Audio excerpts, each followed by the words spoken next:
Okay, folks, we'll just get started in just a couple of moments. I know there'll probably be a few stragglers coming in.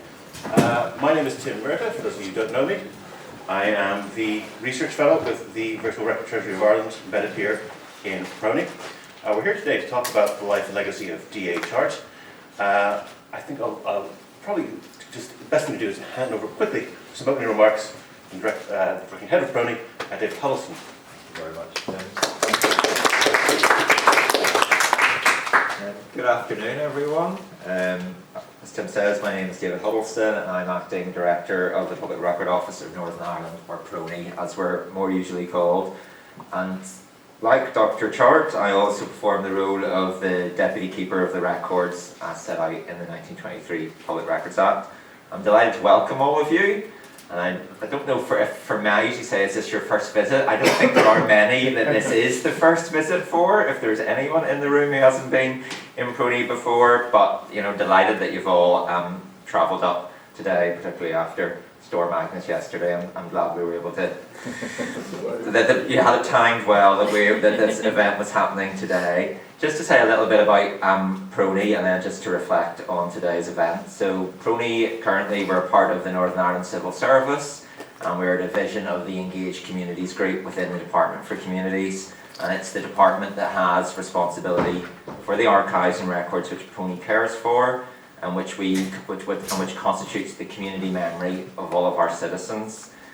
And I suppose one of the terms that we use is that PRONI is a memory organisation, and we regard the archives entrusted to us as a rich, complex and fragile heritage. So today's event is entitled Creating Archives, Making History, DA Chart 1878 to 1960, and it's going to comprise two panels of speakers offering a range of perspectives in relation to David Chart's career as archivist and scholar. So it's a joint event, as you have seen by Tim's introduction. It's organised by PRONI and our colleagues from the Virtual Record Treasury of Ireland. I just want to express my sincere thanks to all of the team from the Virtual Record Treasury in putting today's event together. And I just also want to extend a very warm welcome to our speakers, Dr. Kieran Wallace. I didn't realise, Kieran, that your title is Keeper of the Virtual Record Treasury of Ireland. That's what it says on the website, so it must be true. Also Dr. Lynn Kilgallen, who's the Medieval Gold Team Research Fellow. I think that's a fantastic title. And Dr. Tim Murtagh, who's the Archival Discovery Research Fellow embedded here with the Public Record Office, but part of the team with the Virtual Record Treasury. And then from PRONI, we have Stephen Scarth, who heads up our Public Services section, Sarah Graham, Head of Conservation, Rachel Sayers, one of our curatorial officers, and also Dr. Des McCabe, who's a curatorial officer here at PRONI as well. The Virtual Record Treasury of Ireland has been a model of collaboration between disciplines and organisations, and I feel today's event has been developed in the spirit of that partnership. As many of you know, PRONI is celebrating its centenary this year. Hopefully that has not passed you by, that has not escaped your attention. It's been 100 years from our foundation, founding legislation, and establishment as an office. And I'm delighted that we've been able to work with the Virtual Record Treasury to explore the remarkable life and legacy of David Chart as part of the celebrations to mark the PRONI centenary. PRONI's past 100 years has really been reliant on a dedicated and passionate staff, so it's lovely to see some former staff members here today as well. David Chart set a very high benchmark as a public servant and scholar. He reached out to a wide range of publicly spirited depositors and laid the foundations for PRONI. He shaped the early archive service that continues to deliver its core statutory functions to receive, preserve and make archives available in 2023. His vision was for PRONI to be more than, quote, merely a store passively receiving such documents as come to it, end of quote. Instead, he hoped it would become, open quote, if I start quote again, a means of gathering information and collating knowledge, of making access easy by lucid arrangement and the provision of well-planned indexes. And I took that quote from Kieran's excellent article on the Dictionary of Irish Biography, but it is taken from a letter held here in Chart's personnel file. We have a very interesting personnel file, and that letter was from the 21st of January 1925. So really what Chart was saying there in terms of gathering information and collating knowledge and making access easy by lucid arrangement and the provision of well-planned indexes, that absolutely continues to be a core function of PRONI as we strive to protect and provide archives for all.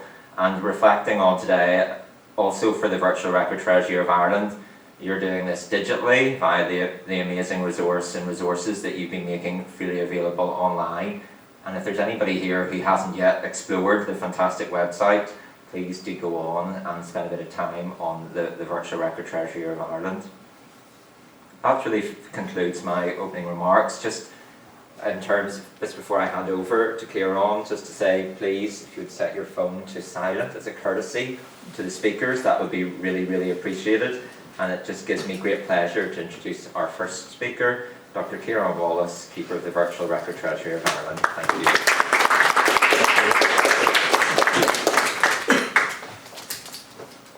Thanks very much, David, and thanks for the invitation to speak. And happy birthday to PRONI. I drew this up as a pen portrait of D.A. Chart, and then I left my USB key at home. So you're getting a pen portrait with no pictures, but Chart probably inspired me to do this. I first became familiar with D.A. Chart working with Michael Willis of the parish on an article in our Archive Fever series on the Virtual Record Treasury on D.A. Chart. And the more I find out about him, I know as a historian you're not meant to have strong opinions one way or the other, ideally, on your subjects, but I really loved to have met D.A. Chart, David Chart. I think he was a very sociable and engaged kind of personality. What I want to do here, just in a few short minutes, is to give you a brief biography of his early life, his life in Dublin. So he had 20 years in Dublin before he came north, and to make some observations on 3 publications that he produced during his time in Dublin, and why I think you get some sense of him as an individual and as a thinker and a scholar from his publications. So David Alfred Chart was born in Lucknow in India, in the British cantonment there in India in August 1878. His dad was a colour sergeant in the King's Shropshire Light Infantry, a man from Surrey, and his mother was Mary Josephine Quigley from Kilkenny. And Mary Josephine Quigley was 16 years of age when they married. I don't have an age for the father was of full age, so we just have to guess. They only stayed in India for a short while. They had one daughter who sadly died in infancy in India. David Jr. was born in India, and then the family returned quickly enough after that back to south coast of England, where they set up a hotel at Gosport. I'm guessing that David Sr. had finished his military time and was returning home with his retirement to open a hotel there. A younger brother, Frederick, was born there in 1882. He was baptised into the Anglican Church. I can't verify it, but I think Mary Josephine was Church of Ireland, and David later described himself as Church of Ireland in his census form. He was sent for education to Kilkenny, and that was interesting. His mother was from Kilkenny. He went to Pocock College, which was then absorbed into Kilkenny College, and he got 10th place in the country in the intermediate certificate, and he won a prize of 50 quid for that, which was £5,000 today, so not to be sneezed at for a schoolboy. And the beginning of, I think, a fairly glittering academic career. He went on to study with Christian Brothers in Cork and CBC in Christian Brothers College in Cork. And went to Queen's College Cork, now UCC, where he got a BA in Latin, Greek and Mathematics in 1899. And I think anybody who's got their degree in humanities can sympathise with. In the next couple of years, he was working as a private tutor in classics based in Cork. Imagine trying to scrape a living. But he was living with a sympathetic landlady at the time. He was living in the house of Mrs. McCotter, who was a military widow, living appropriately enough on Military Road in the north side of Cork. And he was sharing a room, had a room there as a tenant, a lodger, and in the 1901 census he appears there as a classics tutor. But I think his landlady may have been sympathetic to his impoverished plight, because also on the same 1901 census form is Lily McCotter, the daughter of the landlady, who he goes on to marry in 1903. So David was 25 and Lily was 38, which is an interesting age gap.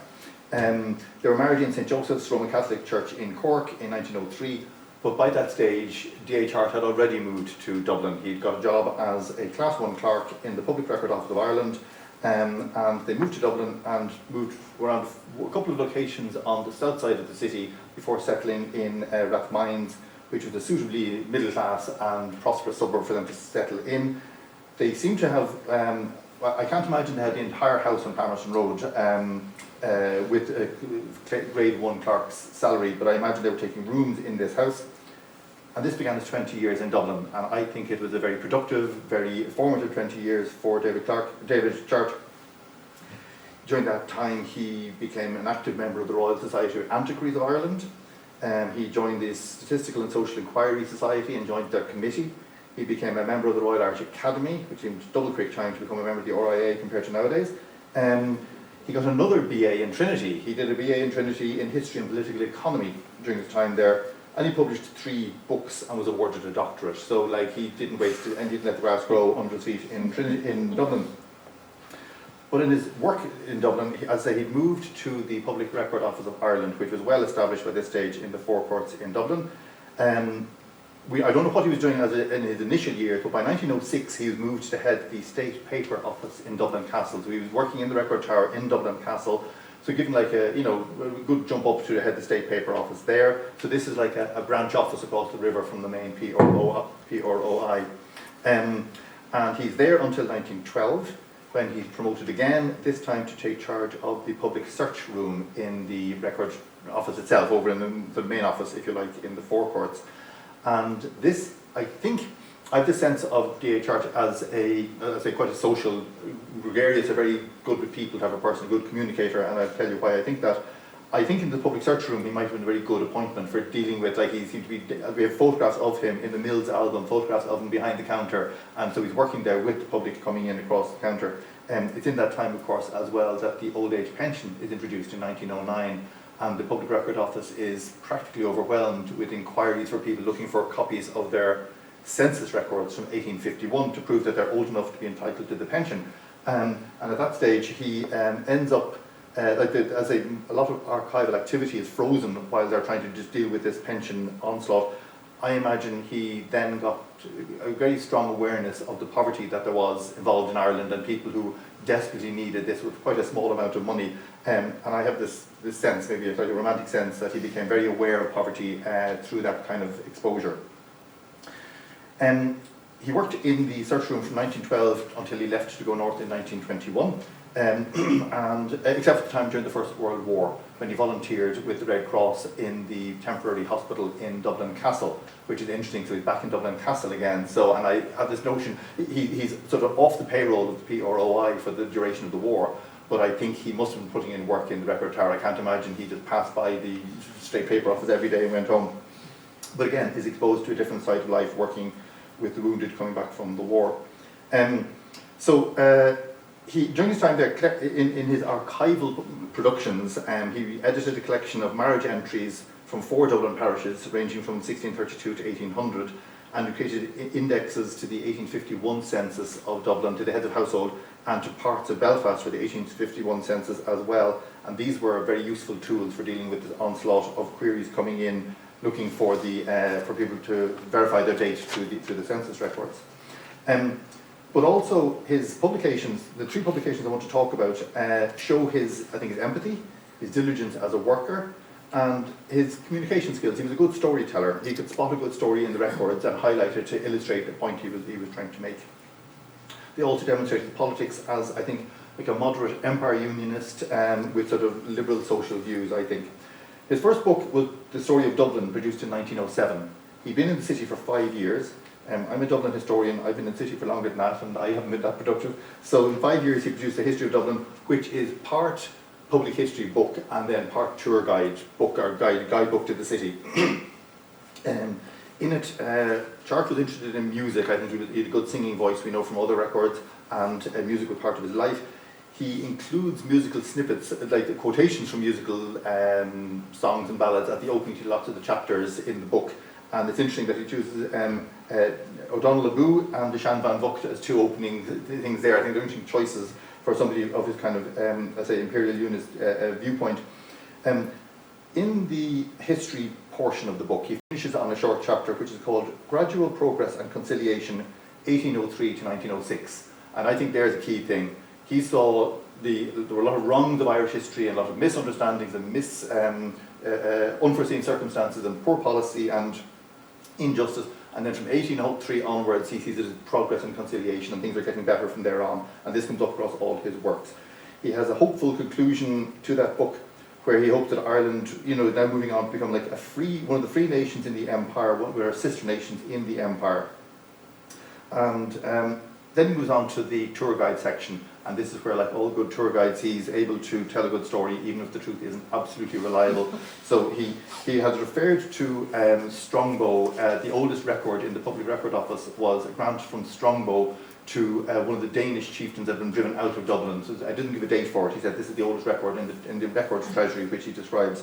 And then he describes Strongbow's tomb in Christchurch Cathedral, which is yea big, and beside it is a smaller effigy beside it, which he repeats the old myth that this is Strongbow's son who failed to act bravely at a battle, and his father slaughtered him, sliced him in two, and make this short version, and the effigy has hands across here. So this is the son who's clasping his wounded abdomen, but his father has killed him.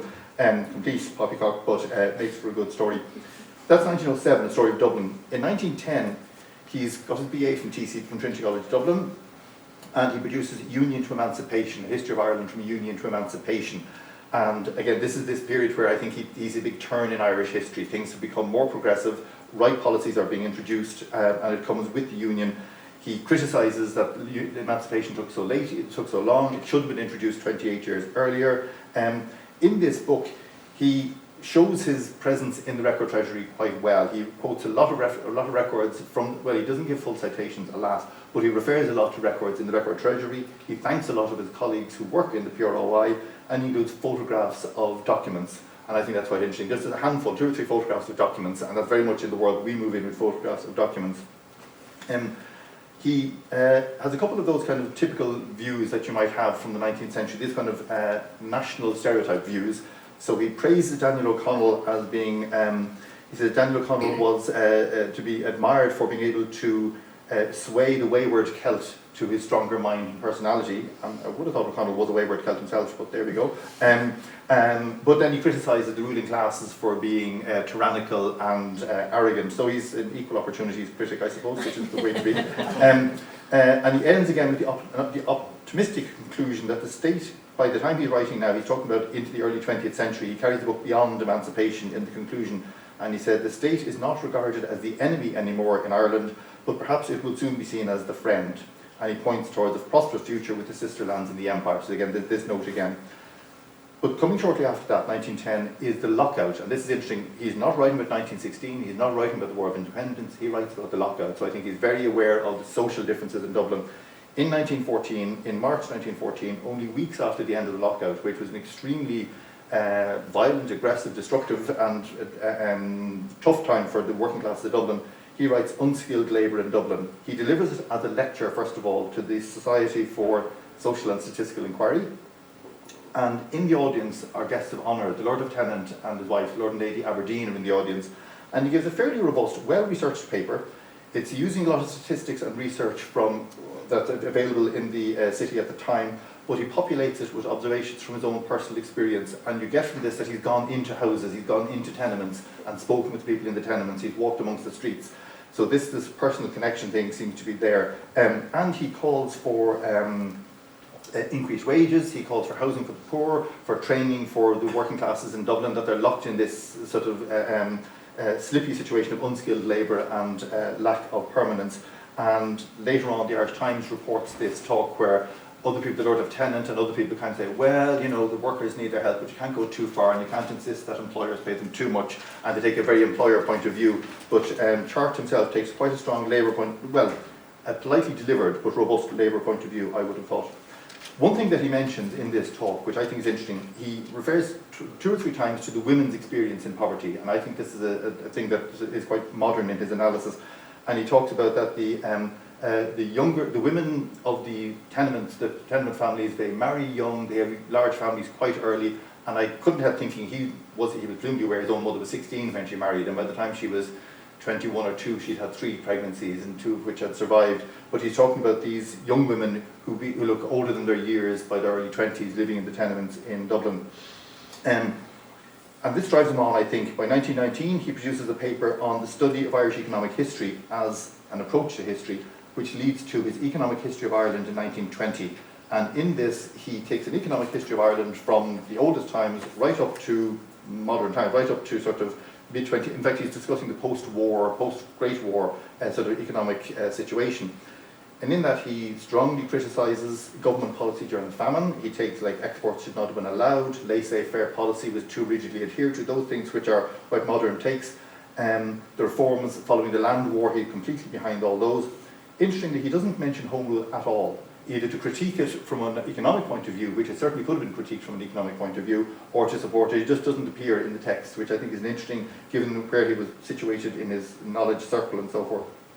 He submits that book for a doctorate to Trinity College Dublin, and he's awarded a Doctor of Letters in, and he by this stage in May, I don't want to rob any of Stephen's points, but he goes north to Belfast in May of 1921, before any destruction of the Public Record Office, before the War of Independence, well, before the treaty is produced. So he's an early adopter of the Northern Ireland. He moves north quite quickly with there, but he goes back down to Dublin to get his doctorate. He's conferred in person, so it's not in absentia, on the 21st of April 1922. I like to think that he met Herbert Wood, his friend and colleague, for lunch that day, or his colleagues there. It seemed reasonable that he would be back down from Belfast for the day to get conferring, and that's 21st of April. That's 7 days after the anti-treaty forces have occupied the Four Courts and the Public Record Office. So as Dr. Chart headed north on the train to Belfast, he was heading into a much maybe brighter future. They didn't know it, and Herbert Wood returned from lunch to a much shakier future back in Dublin. So we'll hand over to the Belfast bit there. Thanks very much, Aidan. Okay, March 1922, D.A. Chart moves on loan from Dublin to the Northern Ireland Ministry of Finance to work on teachers' pensions. His transfer would later become permanent on the 1st of April 1922. As Kieran mentioned, his move predated the occupation of the Four Courts by anti-treaty forces. The move took place 3 months prior to the destruction of PRO Ireland. So at that point we would have no knowledge of the impending disaster that would befall PRO. I should say Chart was one of only 300 civil servants who comes north. And to come north, it was not an easy transition to make. The issue of recruitment from Dublin was particularly complex and contentious.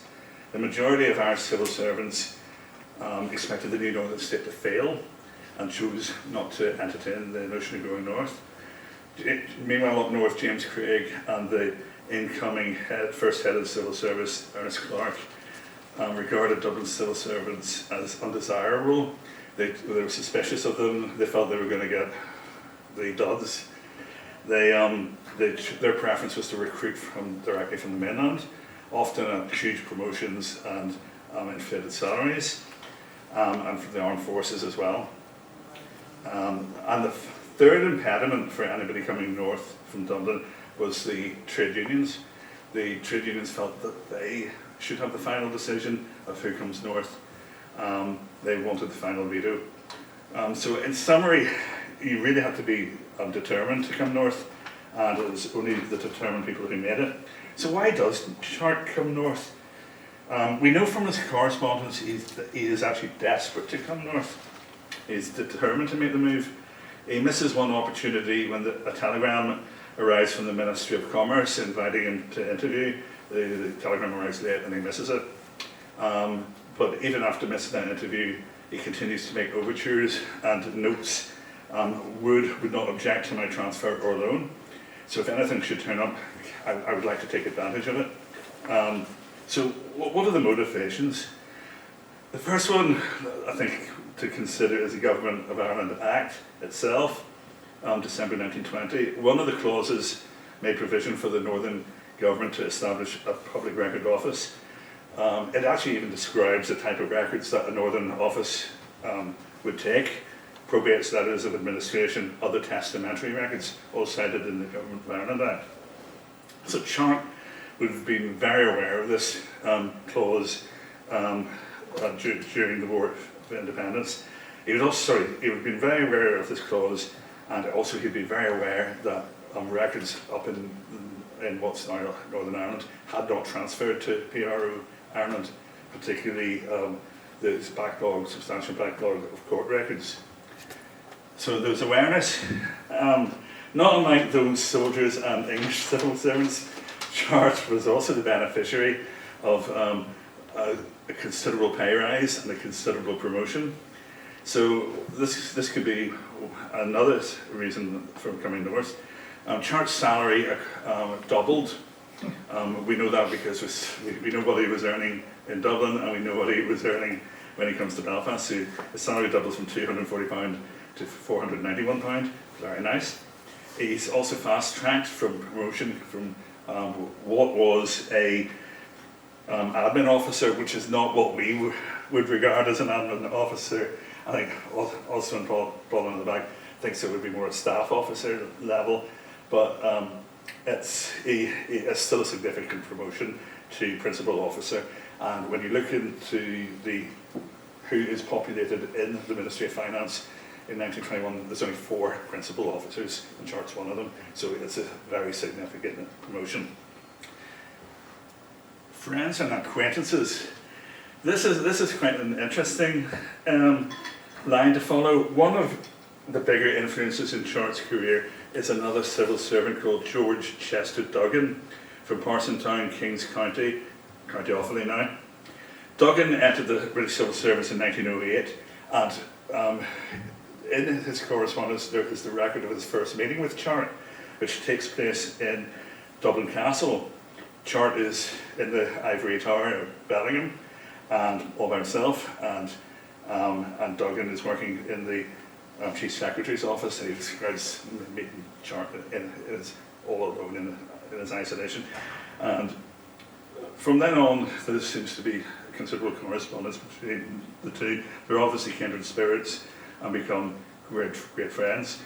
When Duggan moves north, the Chief Secretary's office gets an outpost in Belfast, just prior to the establishment of the Northern State, and Duggan goes with the Chief Secretary's office and stays there when that transfers into the new government. So Duggan is very much the point of contact where Chart entreats to try and get a position up north.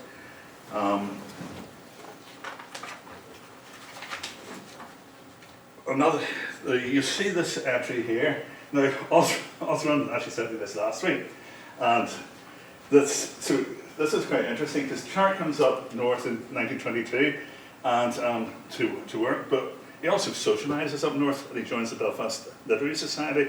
So this is 1922, and here's Chart being elected a new member.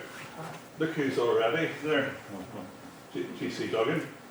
Now, it is quite interesting that the similar names keep reappearing in the Chart story. You know, it's almost as if it's a coterie of friends.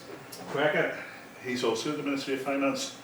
And they're also all drawn to the Ministry of Finance, which seems to be the department from which Southern Irish civil servants seem to move north. Indeed, 3 of the first 4 PRONI employees were in the Ministry of Finance before being appointed. So I think there's no doubt there is something going on between the friends and acquaintances. Identity, I don't think you can really get around the identity issue. It would almost certainly played a part in Charles' decisions. He's a Protestant unionist. He was born in India, he identified as British. He was also at the Public Record Office in 1916 when the insurrection forces occupied the PRO. PRO is actually occupied twice in its history, once in 1916 when no documents are lost, and then obviously the fateful occupation. I think that probably affected his outlook, that occupation, because he was marched out of the PRO in 1916. And so when the new state came into being, I think that would be in his recent memory. Now, we do know more concretely in this letter, again to Duggan, he complains about Dublin streets being renamed. Mean Street is now to be called Brian Burrow Street. The letter also makes clear that he is seeking administrative work. He's asking as an archivist, would I be any good at this? He references asking a colleague how difficult it would be. So, and if any of those were not enough to convince you you wanted to come north, this is his telegram to Duggan, dated 4th of March 2022, saying, "I am free from the record office today. When shall I attend to commence duty?" So he's all set up to move north. So he's obviously wanted to go.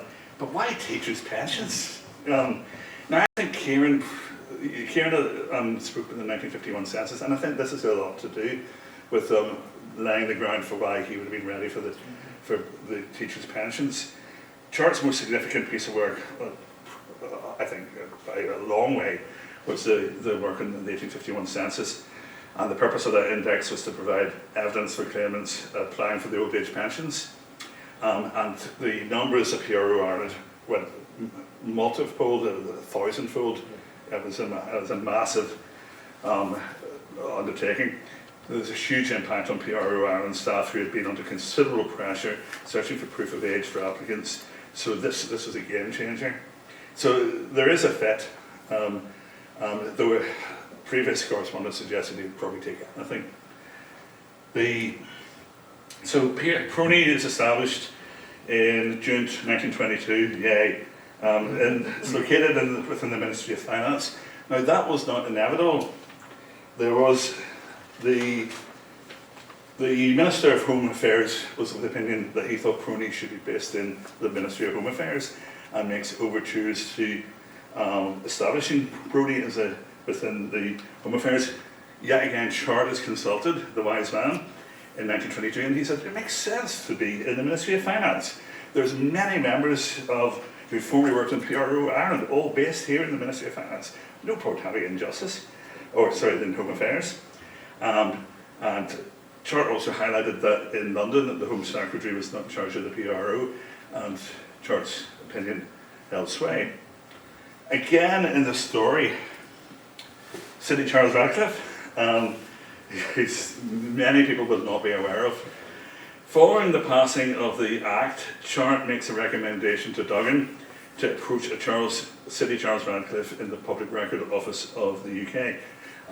And he recommends that Radcliffe come on loan to Northern Ireland and helps establish a record office, and Radcliffe agrees to come for 3 months. Radcliffe is no stranger to Ireland.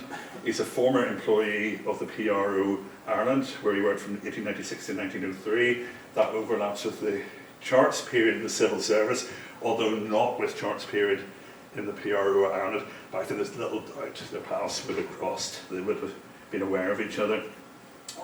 Radcliffe's contribution is not inconsiderable.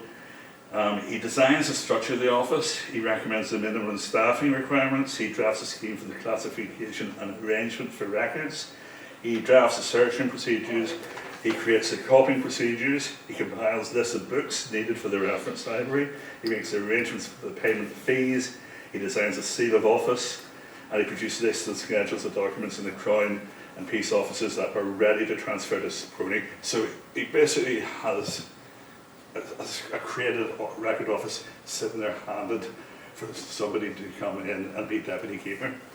Wonder who that could be. So Clark gets the keys in 14th of January 1924. He takes a post as deputy keeper. That's his appointment. Hugh McDowell Pollock appointing him as a principal officer of the Ministry of Finance, being a fit person, duly qualified by his knowledge of records. Initially, PRONI is based in accommodation in Murray Street. This is interesting in itself, in that, and there's a big case study of PRONI as a new institution at the start of the new state. All the big government departments had got in first, and Donegal's taken all the Donegal Square offices. Everybody wanted to be the city centre, so PRONI was too late and missed that opportunity. So Murray Street is next door to Inst, so it's close to the city centre, albeit not an ideal building. It's the top floor, the fourth floor of a disused linen warehouse in formerly the linen handkerchief company. It was built in 1910. No passenger lift, so no, it's been reinforced, but it would not meet preservation standards today. However, Chart, even at that point, has his eyes on a bigger prize, and that he has no intention of staying in Murray Street beyond a short period. The bigger prize was to be part of the new law courts, which would be opened in 1933. So he ensures that PRONI's new offices are incorporated into the new Royal Courts of Justice, and PRONI relocates in 1933. This is a significant move because this sets up PRONI for the future. If PRONI had stayed in Murray Street, it would never have grown. So this is a part of the legacy, and it can't be underestimated. PRONI is in the law offices for 39 years, which is as long as it's in Balmoral Avenue. So it's a very important part of the story. The Chart's other legacy is cajoling everybody he could meet to give records to PRONI. He expended his energies on building PRONI's collections. Government departments were exhorted and bullied into depositing with PRONI, as were public bodies in the south, including the PRO of Ireland itself. He makes public appeals in the press. This is one example where in 1924, he exhorts the general public, particularly persons in the legal profession or interested in history of antiquities, to replace, so far as possible, documents relating to the Northern Ireland which had perished in the fire of the Four Courts. So we have what is an age of acquisition. There's a bit of, the records are confusing about what PRONI's first acquisition is. But this was definitely PRONI's first private acquisition. It's one of 3 18th century estate maps of Cookstown, County Tyrone. And the interesting thing is they come from a Dublin solicitor. So the first private acquisition, he's not respected the boundaries of the state. He's seeking going beyond. So most of you will be aware that Chart spends most of his time sort of acquiring surrogates around the country for surrogates, or he's in the British Library transcribing records relating to Northern Ireland. Whilst he does that, he's doing other jobs. He's still doing the teacher pensions. And in 1925, he is appointed to oversee the Ancient Monuments branch. The Ancient Monuments branch would go on to become what is now Historic Environment Division. So he creates Ancient Monuments Advisory branch from the start. He had no specialised staff, so he set about enlisting support of archaeologists both in Ireland and abroad. And some of his pioneering initiatives included the use in the late 1920s of aerial photography for archaeological purposes. So he's not only the father of PRONI, he's a father of Historic Environment Division itself. So by 1926, this responsibility, teachers' pensions at the Ancient Monuments, PRONI is proving a bit of a challenge. So he writes to Duggan in 1926 and says, as the records are steadily increasing, it is probable that in future the record office will take up more of my time than the couple of hours daily that I spend on it. He argues that the work on the Ancient Monuments Bill will become a serious item and requests that he's relieved of the duties relating to teachers' pensions, land subdivision, charities and enemy property. He does insist, though, in retaining his offices in Donegal Square, 15 Donegal Square, because he couldn't possibly entertain depositors in Murray Street where they'd have to walk up 4 flights of stairs. So he must have that city centre office.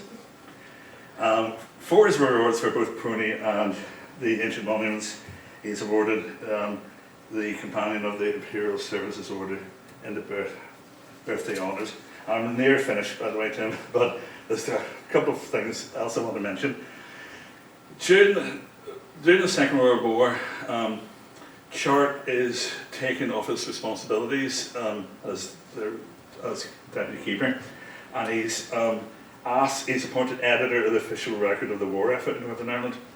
So for the Chart's energies would then thereafter be directed towards the effort of compiling war-related material until his retirement in 1948. This was again a serious task.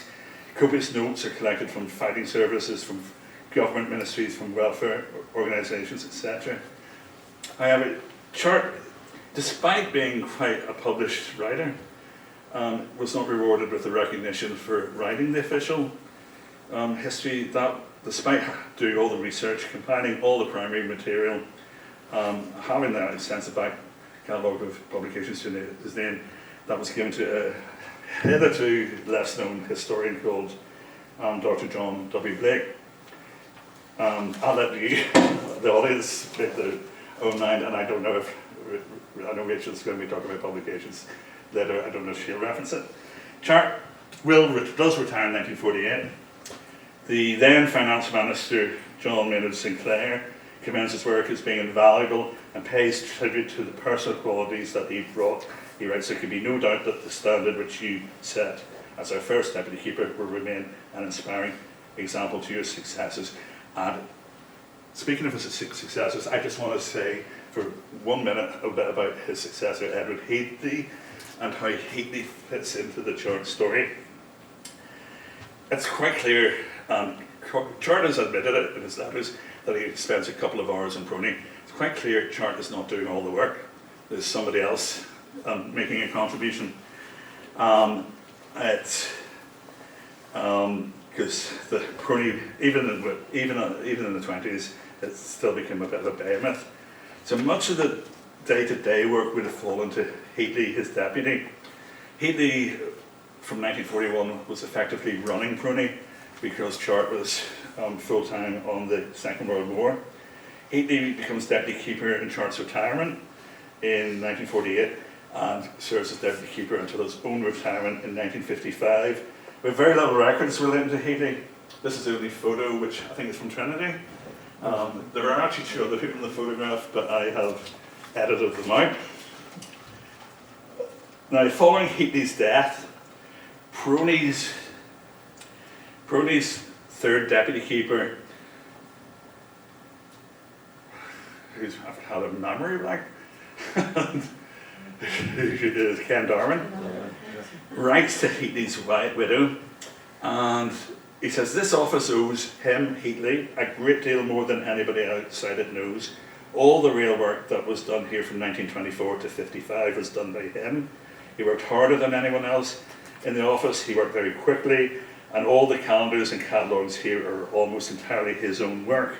Because he was so unassuming and reserved, I think that he never got the credit that he was entitled to, and there are only a few of us who realised and appreciated his real qualities and capacities." Now that's from Ken Darwin's personnel file, and I think I'm probably the only person who's ever read that file. I think it's unlikely Darwin would have written unkind things to Heatley's widow, you know. However, it does support the notion that Chart's success relied on others, not just Chart himself. We're talking about Duggan, we're talking about Radcliffe, we're talking about Heatley. I think Chart really is the front man. He's obviously a man of brilliance, but the success of PRONI, I think, is probably more than just Chart, and we need to acknowledge the others. Heatley and Chart both die very close to each other. Chart dies in the 9th of December 1960, Heatley the 12th of April 1961, and that ends that chapter of the story. Thank you. Okay, so I'm going to fairly unapologetically talk about conservation for the next 20 minutes. I'm sorry about that. And rather than talking about what you can read from a book, I'm going to talk about what you can see from a book instead. Sorry about that, but, you know, not that sorry. In conservation, we've been carrying out treatment on the register of Archbishop John Swain. The register is one of 7 medieval archbishop registers from the Armagh Diocesan collection, which came to PRONI in the 1970s. It is a rich and varied collection spanning back over 7.5 centuries, but the register of John Swain is of particular interest to us today as it's founded by D.A. Chart in 1935. It's being conserved in partnership with the Virtual Record Treasury of Ireland, and then we'll be discussing Chart's published calendar later on, which will be fascinating. Later, so, if you look at structurally the register itself, it is 4 books that form a composite volume. And Chart describes the books as such. These are Chart's descriptions of the introduction. So book 1 is of the ordinary episcopal register type. It contains appointments, grants, court proceedings, ordinations, etc., and contains copies of state documents indicating no doubt that the primate of that time was closely associated with the work of the government. Book 2 seems to have been written abroad under foreign influence and includes many documents related to the Council of Constance and copies of continental ecclesiastical documents, particularly relating to Germany and Italy. It seems not unlikely that this was a collection of memoranda made by some person from Armagh Archdiocese who was present at the Council of Constance, perhaps Nicholas Fleming, and the then Archbishop, or his successor John Swain, who may be present in the Archbishop's train, or as a representative. Book 3 it covers 1426, 1440, and contains most of the documents of historical interest in the volume. Some entries do not seem to be archiepiscopal, but to have emanated from John Preen when employed in the Archbishop's court, and Preen may have been the compiler of the whole part of the section. This supposition is confirmed by the inclusion of letters of introduction for Preen to Rome dated in 1428. And Book 4 has the most governmental tinge of all and includes an account of a review at Mellifon of the troops of the King's Lieutenant and a series of chronological entries of summonses of the Archbishop and clergy to Parliament and answers thereto and arrangements for taxation. So you can never get away from taxation. So Chart translated the text from Latin, and this makes the, in his translated summary in this calendar, makes the contents more accessible. But the rich physical characteristics of the volume and the materials used to create it provide important information and context which complements Chart's publication. Plus, its use and type of damage informs the treatment we've designed to consolidate it. So, in this instance, the beginning didn't start with a word, but it started with paper. Looking at the textbook, you can see that the type of paper varies in density, size, quality, and thickness. Paper is a very rare commodity in the early 17th century and would have been imported, so the best way to get more information about paper is to look at the watermarks. The Memory Paper website is a collection of watermarks databases where you can compare motifs. There are 2 steps here. First, to identify similar paper in other volumes, and then trying to identify the paper mills themselves. We've only started looking at the watermarks, and it's a rabbit hole. You can spend the next 3 years obsessed with the watermarks. So a very cursory search. These are some of the pretty ones, by the way. We've got some triple mounts, and the castle at the end is not particularly easy to see. But there are lots of variations as well. So the bull's head and star is an example of the one motif, but multiple variations of the one motif as well. The rosette watermark has been documented in 3 records in the Archivo Municipal de Orihuela archive. We can see other exact examples of the dog in the State Archives of the Netherlands and also in North Rhine-Westphalia. And the database has similar examples of the dolphin in North France. So we can see this pan-European use of the paper, if not source of the paper. I've not been able to find an exact match for, this is my favourite one by the way, I've not been able to find an exact match for the Sun and Crescent watermark. However, similar ones are all attributed to the Fabriano paper mill, which has been producing paper since the mid-13th century. It's that third column in from the right that says Fabriano all the way down. So whilst none of those watermarks are exact matches, we're sort of getting confirmation that that's where it's coming from. But the priority for conservation is to document them, to make sure that they're available for research if anybody wishes to take it forward. Then on the paper, you write with ink. Just before I move on, in total there are 318 pages and one parchment bifolio, probably calf.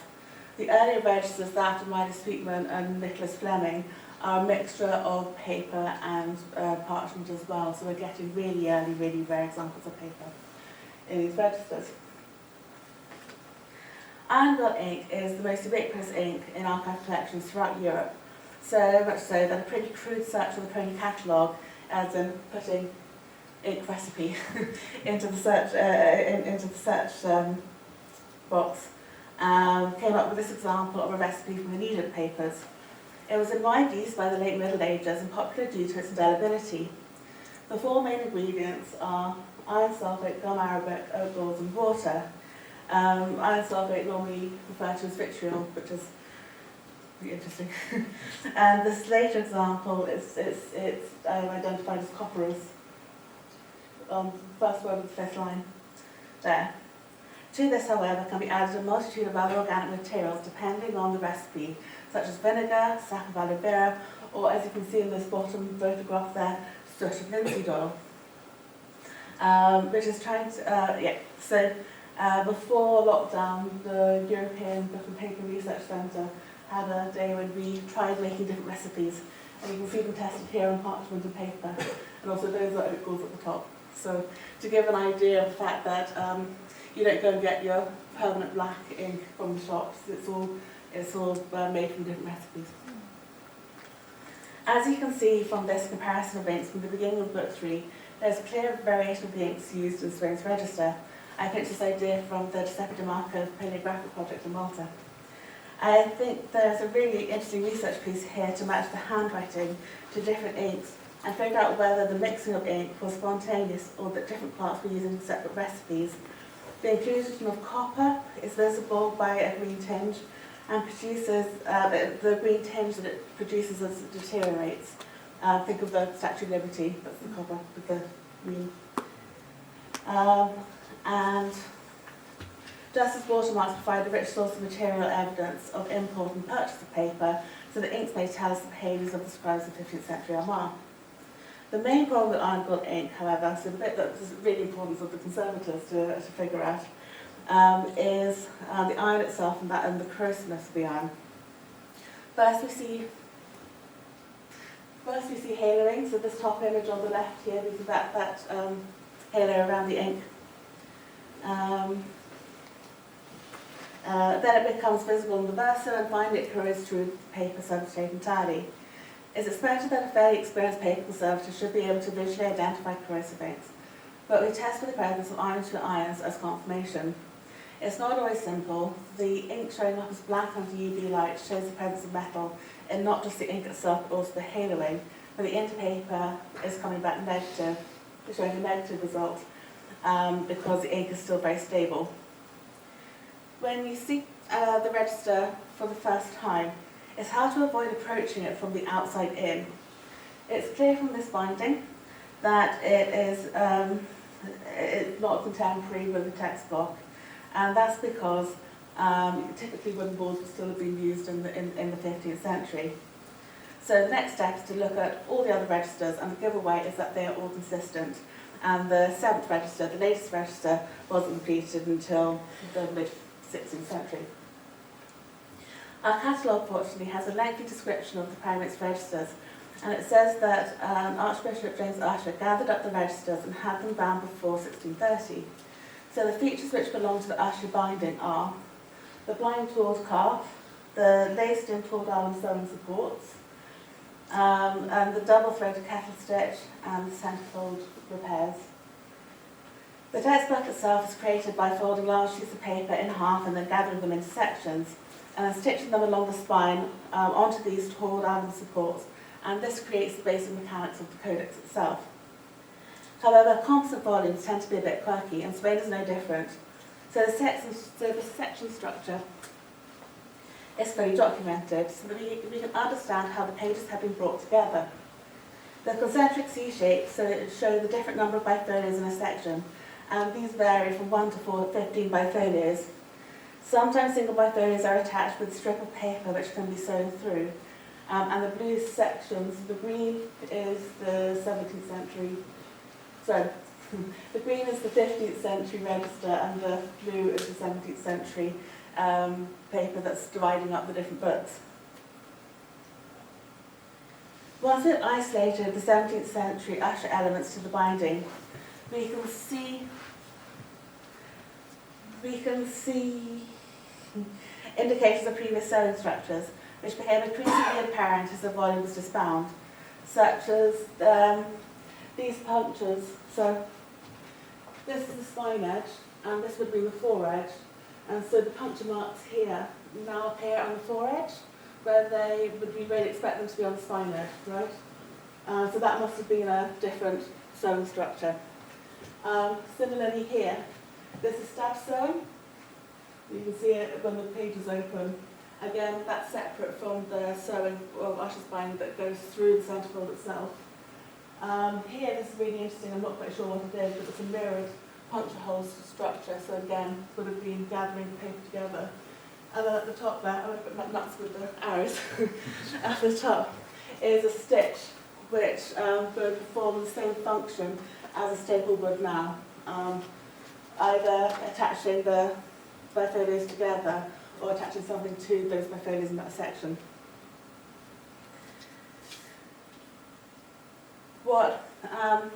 The range of patterns support the description of the previous format of the registers as gatherings rather than having a consistent structure which doesn't appear to exist, even for the entirety of one book within the register. So, what is the damage? Initially looking at areas of the pages visible while still in the fragile binding, the pages were given one of three grades. Grade 3 was where there was a significant area of loss and the paper was heavily felted. With grade 2, the paper was still very soft and there was a loss close to areas of text, which was at risk of crumbling. And then grade 1 still had areas of lost paper, but the paper itself was more robust and at less risk of losing text. This means that 246 of the 310 pages in the volume would benefit from consolidation. Furthermore, 40 single folios and 117 bifolios, 274 pages, have repairs at the spine which begin to detach. This implies that there is a structural damage underneath which needed to be reinforced to allow for proper articulation of the spine. In fact, we can see the impact of this through the swelling of the spine, which we'll look at in a minute, which is very pronounced. When I was taught book conservation, I was always told that if you make a mistake, you have to go back and redo it, because you can't cover it up. You'll always see it. You'll always see it in the swell, or you'll see it in the way the book moves, but you can never hide a mistake. And this isn't a mistake, but you can't hide the fact that there's all this additional repair paper either. When the centerfold repairs are removed during treatment, additional blank sections will be needed to be added to the front and the back of the body to keep the spine wide enough to re-adhere the leather strip at the end of treatment. This bifolio, one of my favourite bifolios, I have favourites. This bifolio is particularly interesting because it tells us that the damage must have occurred before the usher binding in 1630. The damage would have happened when the page was 180 degrees the other way round, so that the damage is mirrored across the bottom of the text block. However, either James Asher or the binding noticed that the text was upside down and they rotated it when they put that consolidating centerfold repair in. So, the plan is to wash and consolidate the paper with a weak gelatin solution. Historically, paper used to be sized with wet gelatin to stop the ink from being absorbed too quickly. You see this with blotting paper, that if you write on blotting paper, the ink would expand very quickly. Whereas if you add gelatin, you won't have the same problem. But the strength of the gelatin solution is really important. Too weak and it's not being effective, and too strong, it will stop holding the paper substrate together as its consolidant and start acting as an adhesive to the release layers that we're putting between the 15th century paper and the blotters used to remove the moisture, which you want to avoid. So first I tested the handmade blade paper that was available in the studio paper store, but I wasn't seeing the variation I was after. So I took home some blotting paper, which is machine made from an unsized cotton top, and put it in a blender with lots of water, and then handmade sheets of paper, which are much less dense and more comparable to felt paper. So that's in the middle there, my cup of coffee. Coffee is only allowed when you're making paper.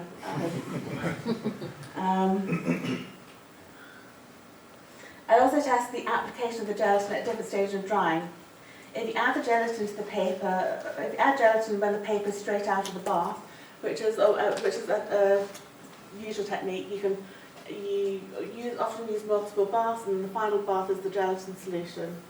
It'll have a different effect because the paper will already be bloated with water, so the gelatin won't be able to reach so far into the paper substrate itself. Whereas if you start to dry, if you half dry the paper between felts and then add the gelatin solution, it acts as a much stronger solution because the gelatin is actually getting through and permeating the paper itself. And that's what I decided on here. So I put the paper between felts and then left it for about half an hour. It depends.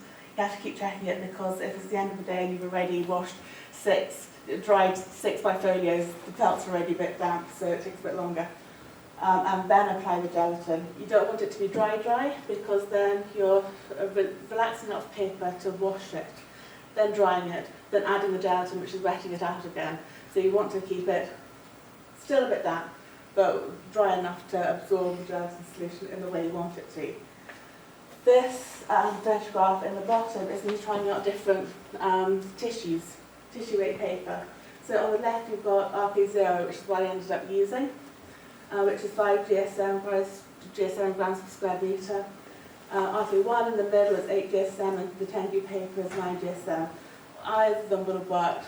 10G was a bit more opaque, but we've got a lot more RK0 in stock and they were both working well, so RK0 it was. Before any treatment started, Stephen Ware from the National Museums and I kindly came and did a 3D scan of the volume. And this is what I mean by that swell of the spine. It's very pronounced, that it's wider than before it. So, and it's important to note this transitory point in its history, right? Exactly how it was before we make these big changes to the volume. Now we can start treating. Now we can start taking it apart. So, a leather consolidant made of 2-cell-G, which is hydroxypropyl cellulose, a synthetic cellulose gel that we use quite frequently in conservation, and isopropanol was applied to the spine leather so that it could be gently lifted, so that as you're lifting it, it holds together better. The spine was then cleaned, and then the thread was cut to remove the sewing and release the sections. As the volume was being bound, you can also refer to it as pulling the binding, right? We found bits of paper, flowers, sand, quills, quill shavings, hairs.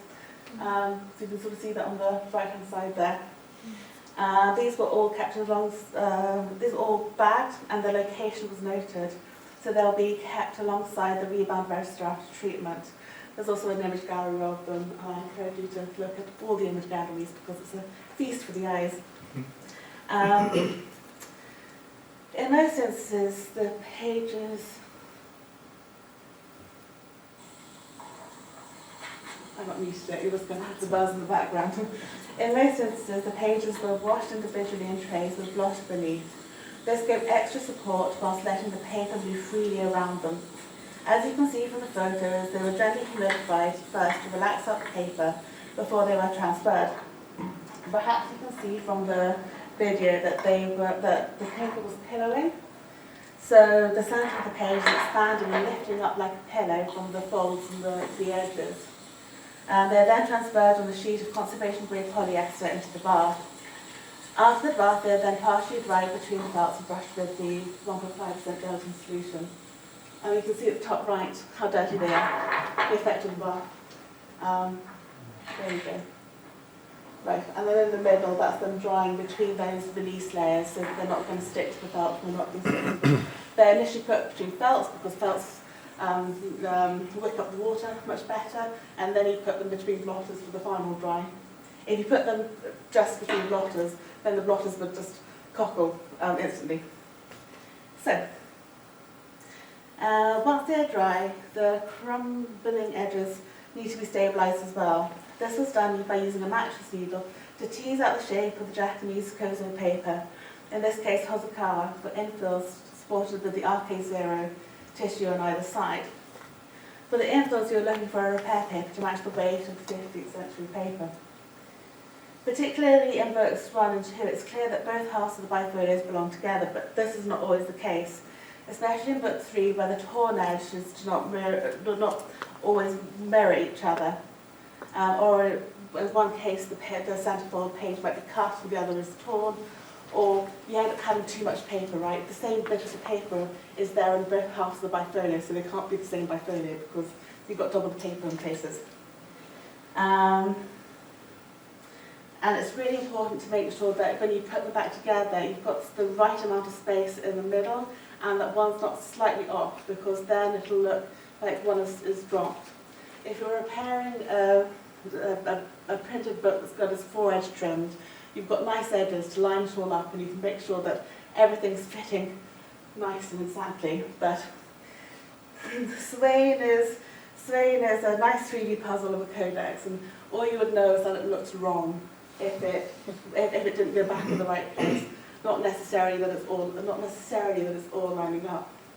So to make sure that I would be confident that I could put the bifolios back together with the right space in the middle, not with one tilting either way, I traced the outline of the bifolios in permanent marker.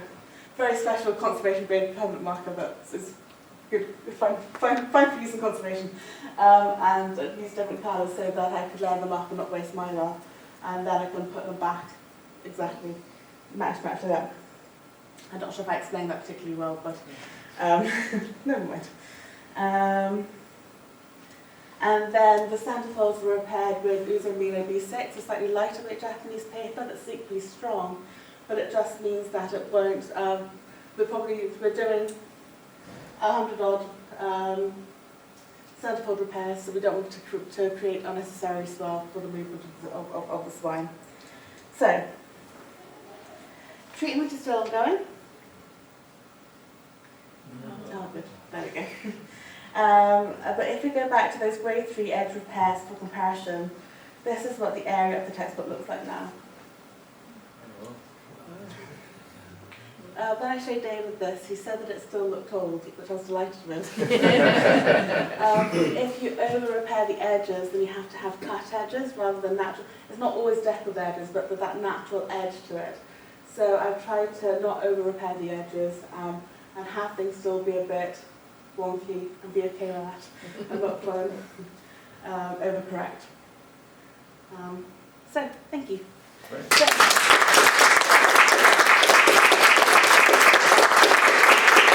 And just to take a moment to thank the Diocese of Armagh for the kind permission letting us conserve the volume and digitise it for Treasury.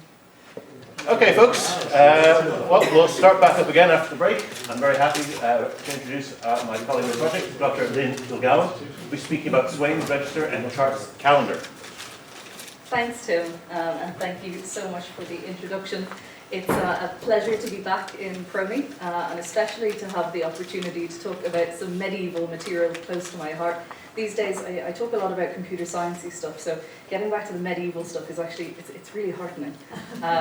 So talking about both Swain's Register, the manuscript that Sarah introduced to us before the break, and then the calendar of the same register, edited by D.A. Chart and published in 1935. So as we've already seen from Sarah, Swain's Register is one of the absolute treasures, in my opinion, I think in everybody's opinion, of PRONI's collection. And it's been a real privilege to have a look at the conservation work that Sarah has been doing up close, actually. She gave me, under her very, very careful supervision, I can proudly say that I have cleaned one tiny folio of Swain's Register. You know, this is my ongoing contribution. So it's very exciting stuff, really. Today I want to look at two things, really. One is the manuscript itself that Sarah has introduced, and one is the calendar. created by DA Chart. I'll talk about both this afternoon, as well as some of the content of the register and the technologies, I'll just hint at those at the end, about which we can use to enhance future research in these records. So, to begin with Swain's register itself, I'm on two computers, so I will try and remember that. I think in order to fully appreciate the extent to which Sarah's conservation work has made this document, and will make this document accessible for future generations of historians, we also need to look at how historians of the past experienced Swain's register. It's quite a different dynamic of conversation. So in 1943, Aubrey Gwynn, who was described by noted Irish historian George Sayles as a zealous and untiring student of the ecclesiastical history of medieval Ireland. This is what he said of the Armagh Registers collection before their accession to PRONI. So the rash student who first asks to be allowed to study one of the registers finds himself usually confronted by an exceedingly bulky volume containing some hundreds of vellum or paper leaves, almost all of which are covered with entries in a large number of exceedingly illegible hands. This actually goes on, but we cut off there. He may have been zealous, but I do get the sense that Gwynn was quite tired maybe at this point. Again, if we move on, as Sayles himself admitted, and he was writing in 1948, these are not registers in the sense familiar to students of English episcopal registers. They often represent haphazard gatherings of documents which had previously lain in loose form, presumably in the chests that constituted the archiepiscopal archives until at a later date, perhaps Archbishop Usher in the early 17th century, organised them in the roughest kind of order. And I think already from Sarah's work in conserving these, we're finding out that that wasn't necessarily the case. It looks like those have been previously bound in a different order. So we're already kind of finding new discoveries about these registers and correcting some of those preconceptions. So as Gwynn goes on to tell us, Swain's register is not a complete record of the Archbishop's episcopal activities. It contains material that sometimes has no necessarily direct connection to Swain's career. It omits some folios which were once part of his register but are now in the other registers of the Armagh archbishops. So basically the challenges of using this source, this set of sources really, it's not confined to the regular obstacles that medieval historians or researchers will encounter with medieval documents. In this case, the binding, the condition, the arrangement of these documents presented real difficulties to the historians who wanted to use them. And that's for historians who had the kind of requisite skills that you need to use these records, the knowledge of Latin or Middle French or Middle English, and the paleography skills as well to read that medieval handwriting. And yet, almost in the same breath, the same historians who detail the difficulties and the recalcitrance of Swain's register become its greatest advocates too. So even George Sayles, who's kind of waxing unexpectedly lyrical, it's kind of uncharacteristic, saying the value of these registers is not confined to the unique light they show on ecclesiastical government and law and jurisdiction. There are few aspects of life in Ireland that are not illuminated by them. The economic historian has to make bricks with but little straw, and he cannot afford to leave on one side the records of debts, contracts for employment, counterfeit money and the like. The social historian will welcome the opportunity to get in touch with the mentality of the peasantry, 1948, especially as it is revealed in the comparatively numerous actions for divorce. The historian is permitted to penetrate into those Celtic areas of the north and west where Anglo-Norman influence was weak, if it was operative at all, and we shall look elsewhere in vain for the information in these registers supply. They incorporate material of the most diverse and absorbing character. So, tantalising hints of what is contained within these registers already. The problem, of course, is then how do you make accessible, given those challenges, how do you make accessible to a broader range of people this incredibly rich material, particularly those who can't navigate the registers in their original condition? This was a problem which clearly resonated with DA Chart. As one anonymous reviewer in 1936 recognised, these registers were not entirely overlooked, but far less utilised than they should have been. In the years before the publication of Chart's calendar, there have been repeated calls for the publication in print of these registers. So it was very fortunate then that the Deputy Keeper not only recognised the intrinsic historical value of these registers, his academics' interests obviously extended very widely, but also to the medieval too. He also possessed the skills to undertake this challenging work of creating an edition himself. And we know that he's working off a transcript too, but he's also consulting this original record. This is also where Chart's experience in the PROI could be put to use too. He was familiar with the medieval records in Dublin. He's recorded as having compiled a calendar of the Justice's itinerant roll for 1305 as part of the calendaring effort headed by James Mills and continued by Herbert Wood, James Morrissey and Albert Langman, so in the years before 1922. And with his efforts came to useful fruition. So a review of Chart's calendar, published in 1936 in the Journal of the Royal Society of Antiquaries, celebrated its publication. Now, the author wrote, "We have from the Government of Northern Ireland and its capable and energetic Deputy Keeper of Records as editor, a calendar of Primate Swain's Register, the third in order of time." Now, I love this. I came across this in some records of correspondence relating to Swain's Register that are stored upstairs, and this is clearly copies of this register, the calendar, were in high demand, so we have a request for an additional copy for the Primate of Armagh. Only 2 copies of Chart's calendar have remained, with every governor having received a copy themselves. So they're looking for this. This is, I think, in 39, only a few years later. So the value of Chart's calendar is kind of immediately clear. It's a calendar of I suppose, of a historical document isn't designed to immediately replicate the original source. It's rather a summarised, often chronologically organised abstract of its contents. So the aim really of any calendar, but of Chart's calendar too, is to provide researchers with concise descriptions of its documents. So particularly for medieval documents, this can be essential. It's a gateway into otherwise inaccessible records. So there are obviously caveats in the case of both Swain's Register and Chart's calendar. There are evidently also numerous treasures yet to be unearthed. Chart's calendar, as it's currently presented, provides summaries of those entries. These summaries are often presented in highly abbreviated English. As we know, he's compiled the entries in Swain's calendar in chronological order, so he's changing the order that we see it in the manuscript itself, and the order in which they're currently bound. Even then, as we've also heard, the calendar doesn't capture necessarily a complete picture of what was going on during Swain's tenure. Not all of the entries in the register, additionally, have been calendared, and some of the highly abbreviated English that we're seeing misses a level of detail that we're seeing in the manuscript.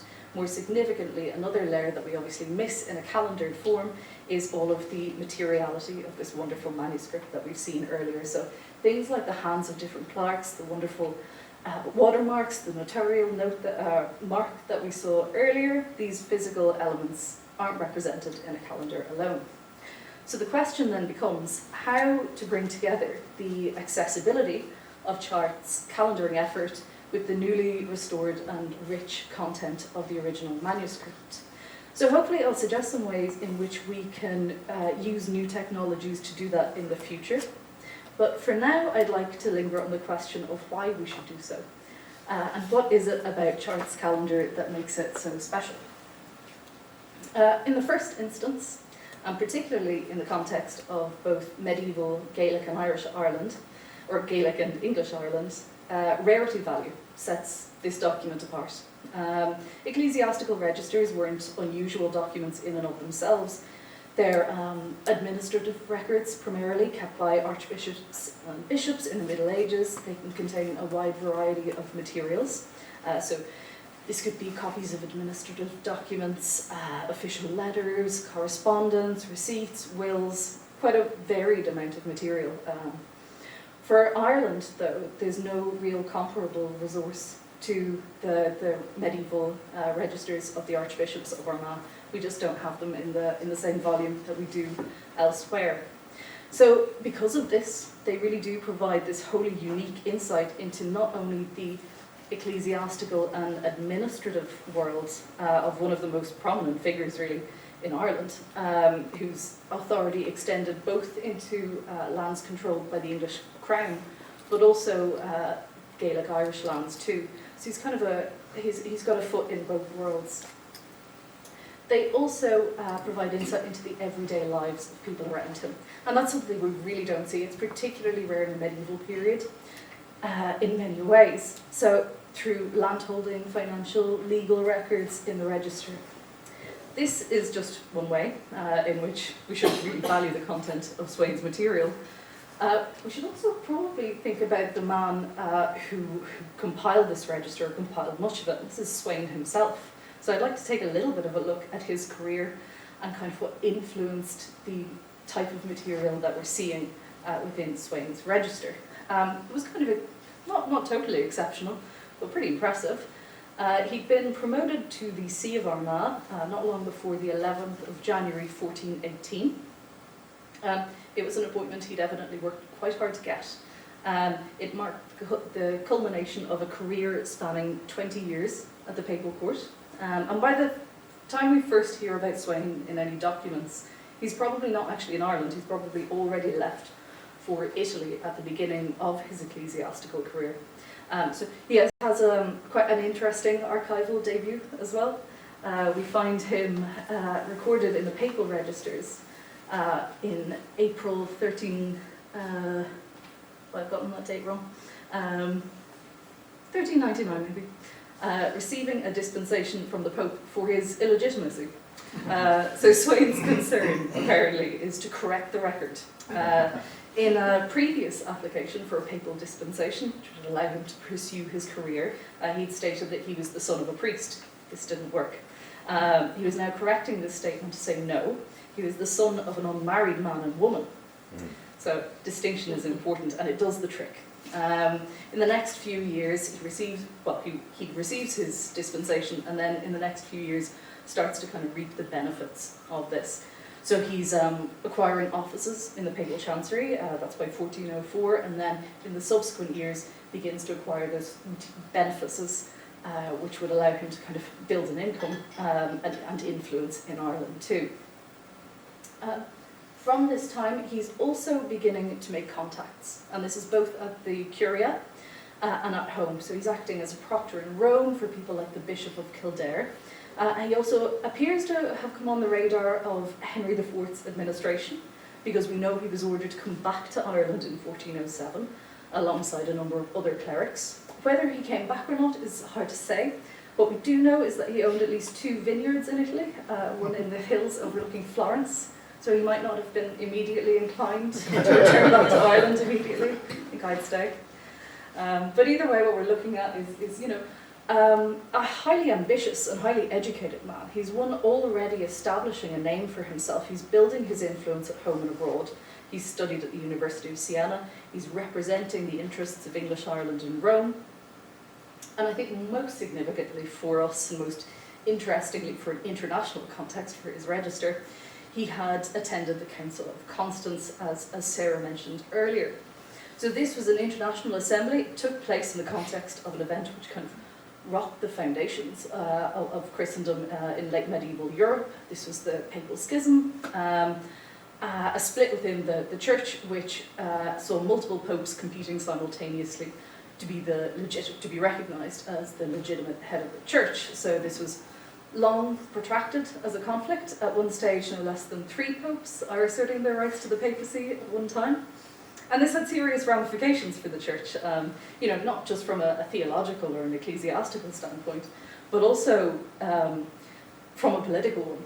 So the monarchs and rulers of a vast swathe of European polities were divided in their support of different popes. And you can imagine the impact that such a long-running conflict would have on contemporary politics, and by extension, how high profile and significant in the history of medieval Europe or the attempts made to resolve this, this conflict. So this is of course significant on a number of levels, but mainly because it was at the Council of Constance with the election of Martin V that the schism was resolved. So this is where Sweyn comes in, long way to get around to it. Much of one of the volumes of Sweyn's Register is full of ecclesiastical political documents which dealt with the content and the debates within the council, particularly debates between the English and French nations, as they were called, during the course of that assembly, from March, I think, or February to March 1417.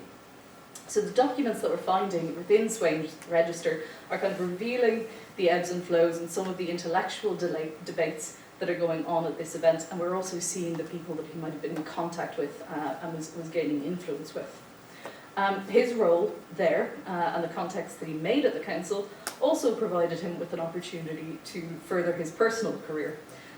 Whether it was Sweyn himself or his allies, they succeeded in persuading the new pope to promote Sweyn to the See of Armagh in 1418, where he would remain as archbishop for the next 20 years.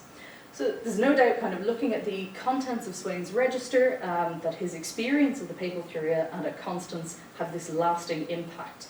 By 1428, aside from his status as the foremost spiritual lord in Ireland, we often find him in the records of the colonial government. So the records of the Irish Chancery, he was frequently a member of the King's Council there and attendee at Irish parliaments as well. But he did tend to avoid those quite a lot.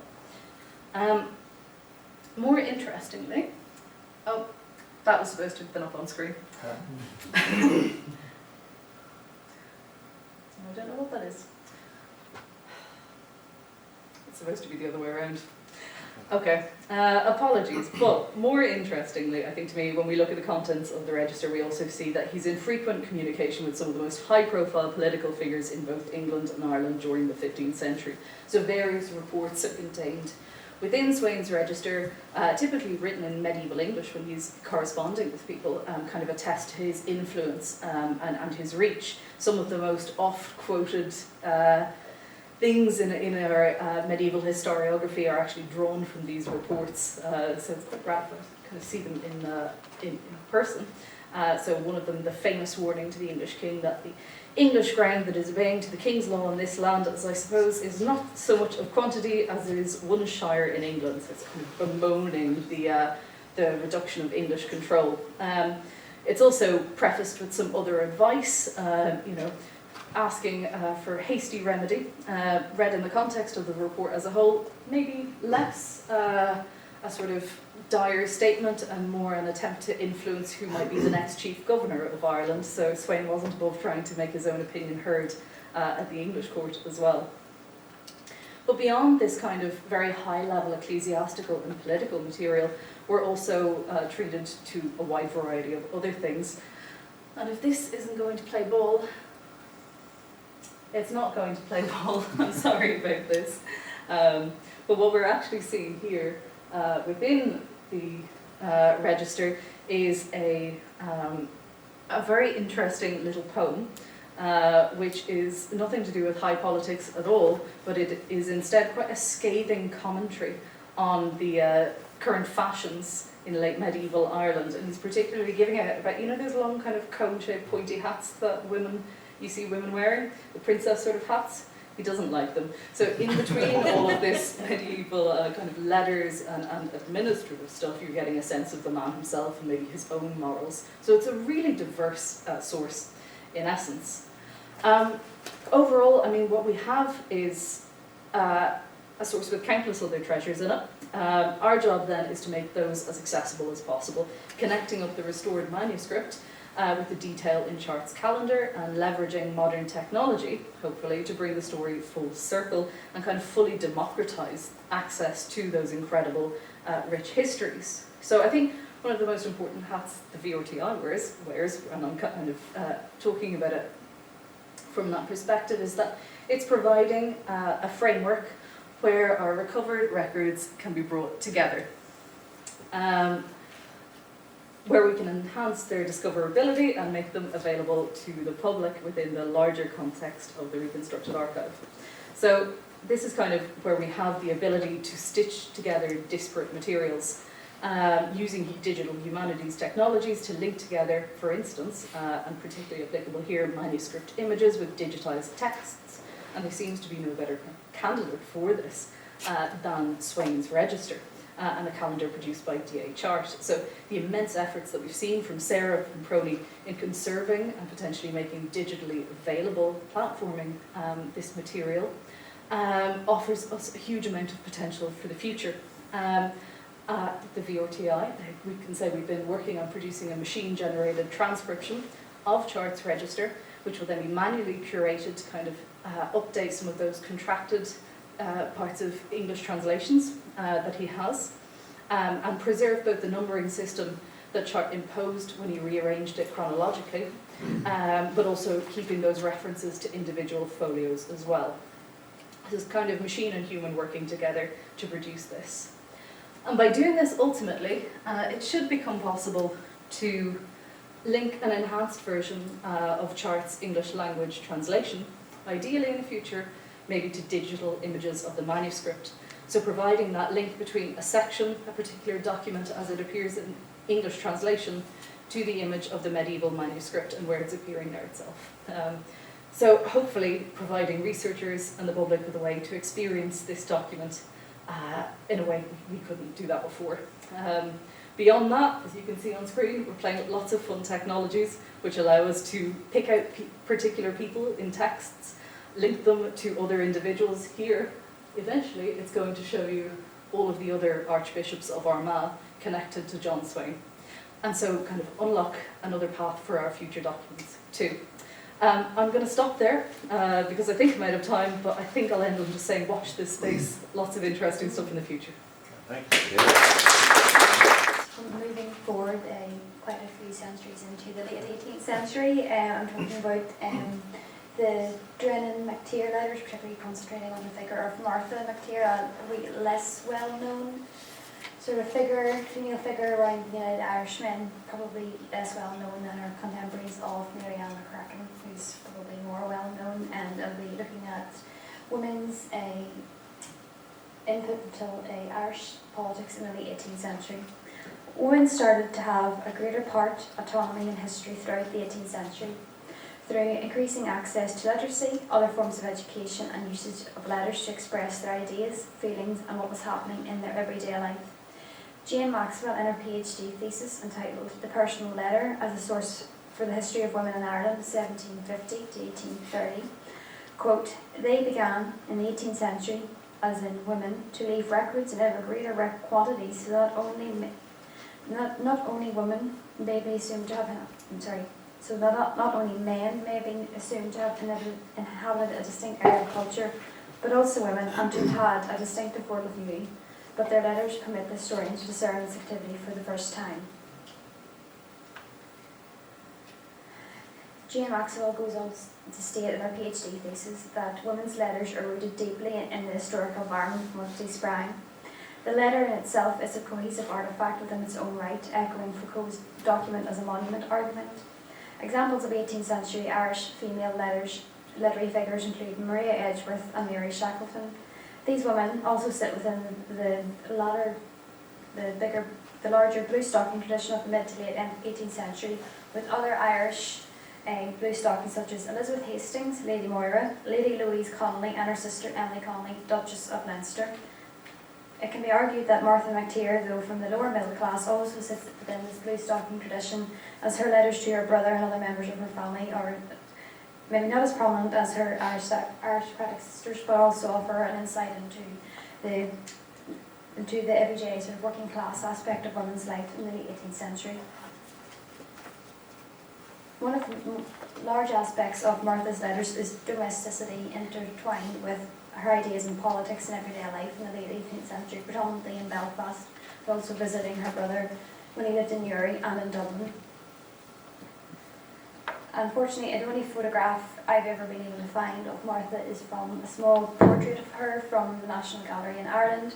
She is echoing the 18th century fashion of loose muslin dresses and her hair sort of in the same style as portraits of Mary Wollstonecraft and other eminent scholarly figures of this period. Martha, known as Maddie to her family and close family members, is listed as either Martha McTeer Drennan, Drennan McTeer, but for the purpose of this presentation I will refer to her as Martha McTeer.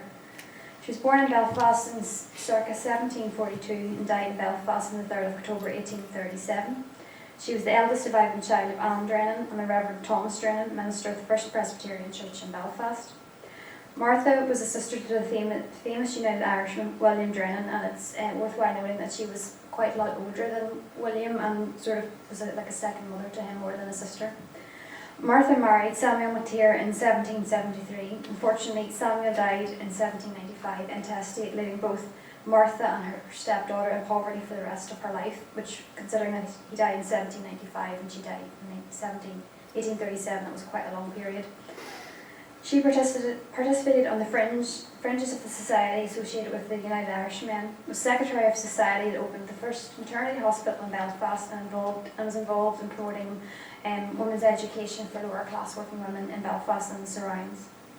Martha McTeer wrote to her brother, mother and other correspondents about all aspects of domestic life. These letters were interspersed with comments on the political situation in Ireland in the late 18th century, as well as her own political opinions. Martha also advises her brother, William Drennan, on political issues and reports to him anything of political interest that's happening in the Belfast of the 1780s and 1790s. Both Jane Maxwell and Katrina Kennedy argue that recent scholarship has disrupted the notion of 18th century letters being purely domestic, citing Martha's letters as a prime example. Katrina Kennedy, in her article Womanish Epistles, Martha McTeer, Female Epistolarity and Late 18th Century Radicalism, quotes Martha's letters as being a provider of an astute commentary on contemporary public affairs and political developments.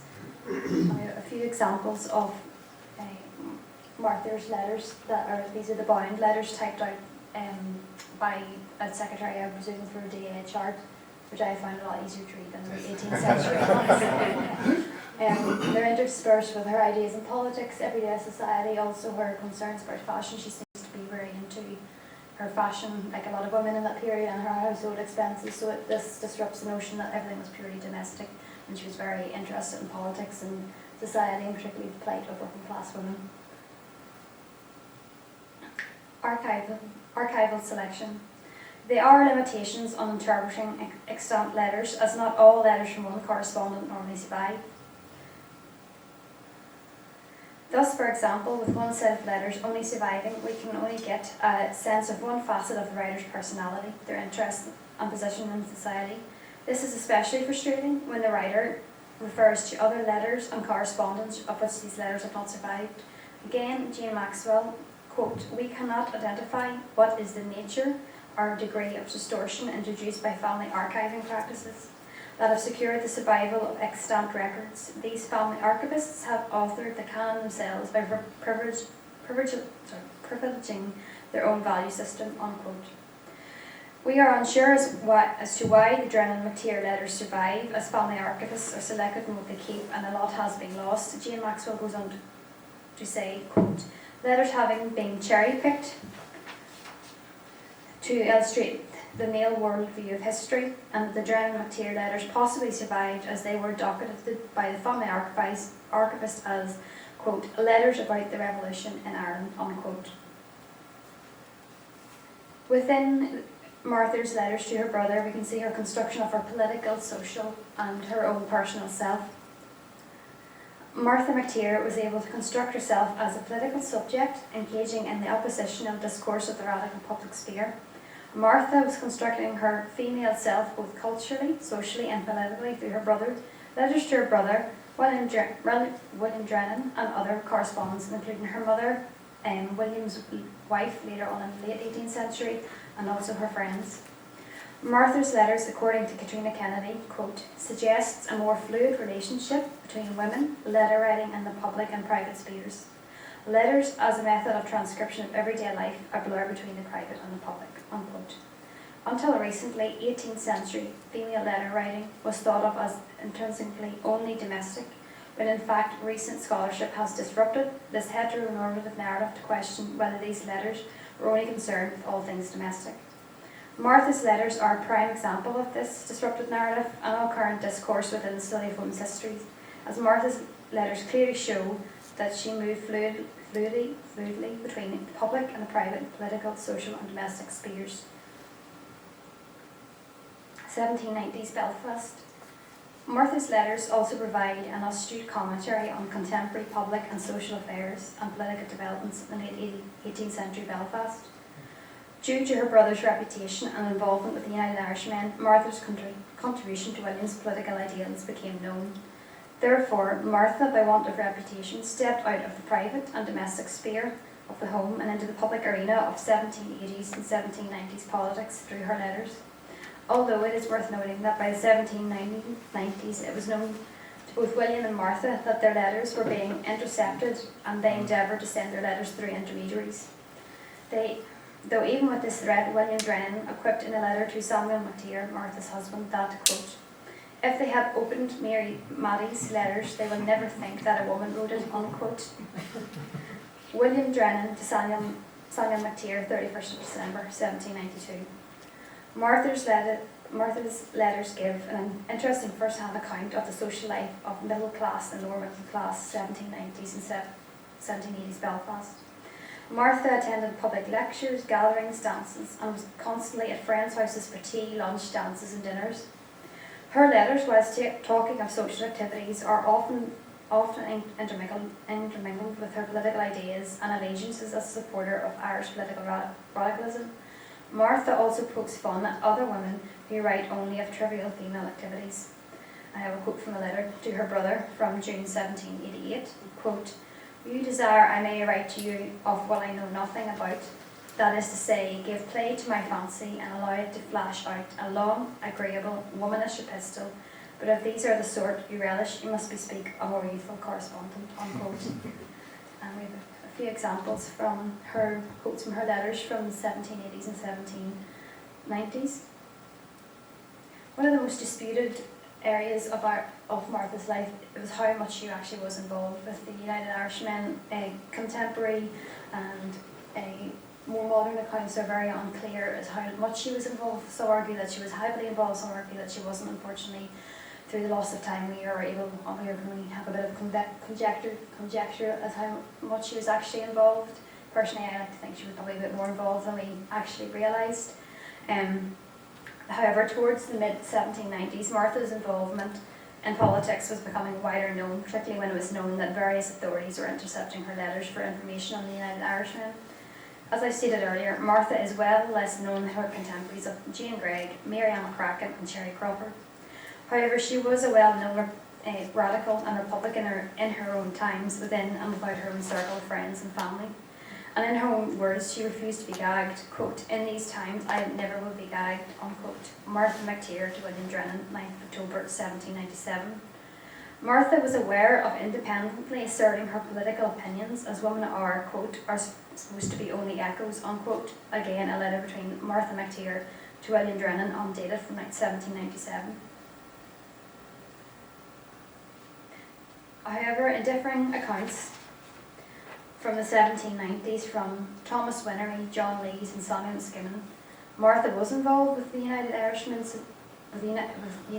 Women's Societies and was instrumental in passing on information, letters and other printed material to the male members of the United Irishmen. Joseph Pollock, another prominent United Irishman who began to withdraw from the activities of the United Irishmen in the mid-1790s, in a letter addressed to Martha, had addressed her opinion of Pollock's treatment of her brother, to which Pollock replied that it was improper for women to address someone she did not have on the matter of politics, as in her true, quite cheeky fashion, Martha replied, quote, "You condescended to give me some of your political ideas, and even here on this forbidden ground, in brackets, they as my sex may protect me," unquote. "I shall venture to say that I join with the man who wishes to see both king and constitution unshackled and freed from that abuse on them by a set of petty tyrants who care not ruin involves in the future, so they can with stunning importance fret out their little hour." I have to say that this particular letter was, when it was typed out, it must have been hard to read the original, so some of the wording doesn't make sense. But we can see here that Martha is asserting her political opinions and her political independence, independent of her brother or any other associated male members of her family. This was in a letter between Martha McTeer and Joseph Pollock, undated from 1794. And we can see a few examples of it in these slides. Moving on now to the D.A. Chart and the Drennan letters. Extracts from the Drennan McTeer letters were first published in 1931 by D.A. Chart. They have been deposited here at PRONI under the reference T765 in both the original format and in several typewritten leather-bound volumes. D.A. Chart had an established career as both an archivist and researcher by the time the Drennan McTeer letters were published in 1931. He had published books, papers and pamphlets on 19th century Dublin, landed estates and I'll begin that sentence again. He had published books, papers and pamphlets on 19th century Dublin, landed estates and the tenement houses of Dublin, amongst other subjects. His interest in history that somewhat sat outside the social hierarchy could be argued that he was a pseudo-feminist publishing the Drennan McTeer letters. Although this is a 21st century circumspection, and as historians we cannot retrospectively guess why D.A. Chart published the letters. However, it is interesting to note that the entirety of the letters were republished by the Women's History Project in 1998 to coincide with the bicentenary of the 1798 rebellion. The reissue of the letters by a Women's History Project points to the letters as being an undervalued source of 18th century women's history until the reissuing and rediscovering of primary sources such as the Drennan McTeer letters. This is particularly so when the involvement of women in both the United Irish men and late 18th century politics was somewhat forgotten until the late 20th century and the advent of what has now become women's history and gender studies. This presentation has been but a snapshot of Martha McTeer's contribution through her letters to both late 18th century Irish history and late 18th century women's history, particularly of those of Irish women. For whatever reason, her and her brother's letters were preserved. We can be thankful to the people who did save them, as they offer a glimpse of both a tumultuous and interesting period of history. Thank you. It's Samuel Ferguson. Oh, sorry. Yeah, I don't know. I'll have to explain why Samuel Ferguson, because why Samuel Ferguson. Gosh, those two PowerPoints were absolutely beautiful. Mine is not particularly beautiful, but I hope it's reasonable. I've given this title to a talk with a little bit of irony. When Ferguson died in 1886, memorial cards were printed for sale in local shops in Dublin, which I'll admit sounds kind of extraordinary. And he was described as poet and antiquary. Although his stock as poet has gone down considerably, he's been treated to a number of sympathetic biographies in the last 30 or 40 years. However, there still continues to be little reference to his work in the Public Record Office. It's clear that there's a lot more glamour to poetry and antiquarianism than to archives, which is fair. Okay, why bring Ferguson into a conference on David Chart? Is that it there? Okay. I'm sure you've seen that masses of times, and I've only got a couple of pictures of Ferguson too. I'd like to have got more, but putting Chart and Ferguson side by side presents some obvious and interesting similarities and connections. Both were inaugural directors of national record repositories on the island, and both were Northerners. Chart by adoption, as far as I know. We haven't figured any more about that. His mother wasn't from the north or anything like that. No, okay. And Ferguson by birth. Chart got a job in the PRO in 1906, 20 years after Ferguson's death, and 10 years after the monumental biography by his wife, Mary Ferguson. But he would have known of Ferguson's archaeological researches and studies, and most of the staff of the place have known the older man, who was kind of a patron saint of the Record Office in Dublin, and apparently was quite revered. Normally you can look with great scepticism or that sort of thing, but I won't scoff. I've read a lot about him, and he seems to have been genuinely a very nice guy. So, his wife probably wouldn't have written a 2-volume biography of him if he wasn't a nice guy, I'm assuming. Now, the repository identified with Ferguson and his immediate successors has, of course, vanished in almost every respect, with due respect to the virtual Treasury project. And that, instituted by Chart, has won through to its centenary, and hopefully only its first centenary, unless the politics of Ireland changes drastically. But there are deeper affinities between the two figures. Both were crusading archivists, historians and writers, and their creative vision and personalities were deeply influential in the making of the two archives. They were more than competent as administrators, but they were never mere bureaucrats. Both were polymaths. My impression is that Ferguson was more gifted than the younger man, but that Chart had greater public attainments. They stand as exemplars of archival vitality and understanding. PRONI is rightly proud of Chart, but it's interesting and worthwhile from the Belfast point of view to remind ourselves that the first appointee to the Public Record Office in Dublin, charged with its creation as a service, was an Antrim Protestant, born a few hundred yards away from this building, with a lifelong concern for the mitigation of sectarian and political divisions of community in Ireland, ideally, even primarily, through the cultivation of historical memory. Ferguson, from Belfast, Donegal and Glenhuirry in Antrim, was arguably a kind of spiritual forebear both to the succession of deputy keepers administering PRONI and to those supervising the work of the National Archives in Dublin. That's my statement. Ferguson's life falls into three phases. A first, optimistic, intellectual and creative surge of lyric energy in the 1830s, when he was feted in literary circles and looked like one of the most promising writers of the generation that included Tennyson. Then a second phase of retreat and renewal during the late 1840s and 1850s, when he reframed his ambitions, got married, which saved him, and knuckled down to employment as a barrister on the Irish circuit. And a third phase, when the disparate parts of his life seemed to come together in the record office. Now, here's a little thing. This is from a little autobiographical fragment, which I've seen quotes from, but haven't seen the whole fragment. I'm not sure whether it's even survived or not. But there is a lot of Ferguson, and I'd say there's a lot more to write about him, even though there's the three really good books, but it kind of covers similar ground in some ways, and I think there's a lot more to do. Now, it's revealing.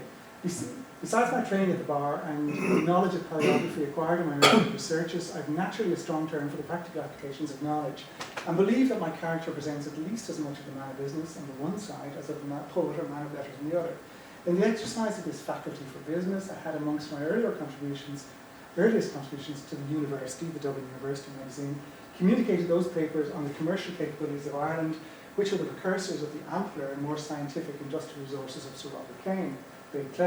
At the bar, I've been much engaged in a class of cases requiring a knowledge of practical handicraft, and in my new office I found full occupation both from my record and legal knowledge and from my constructive faculty.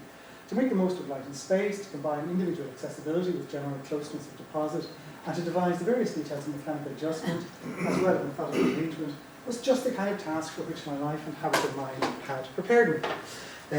You've seen it before, have you? No, I haven't, but it echoes everything I've read. Yes. Well, looked at sceptically, the statement has the uncomfortable, somewhat comical air of the kind of letter that we all have had to write while seeking to persuade potential employers of our general work and our zeal for employment. It's like what you tack on to a CV. It's very obvious that Ferguson talks about everything except what has really occupied most of his emotional and practical existence, and does not talk about what he's really good at. There's a touchy sense, common among introspective individuals, that they're unfairly disparaged as impractical and dreamy, and I hold up my hands.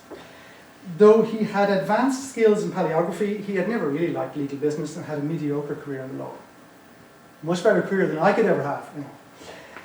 The proposition that he pioneered the scientific work of Robert Kane is ludicrous, and the fact that he was involved in some textile fraud cases on circuit doesn't sound like an argument for effectively being as good as a handyman. But it doesn't matter. The statement that work in the archives was just the kind of task for which my life and habits of mind had prepared me was substantially true.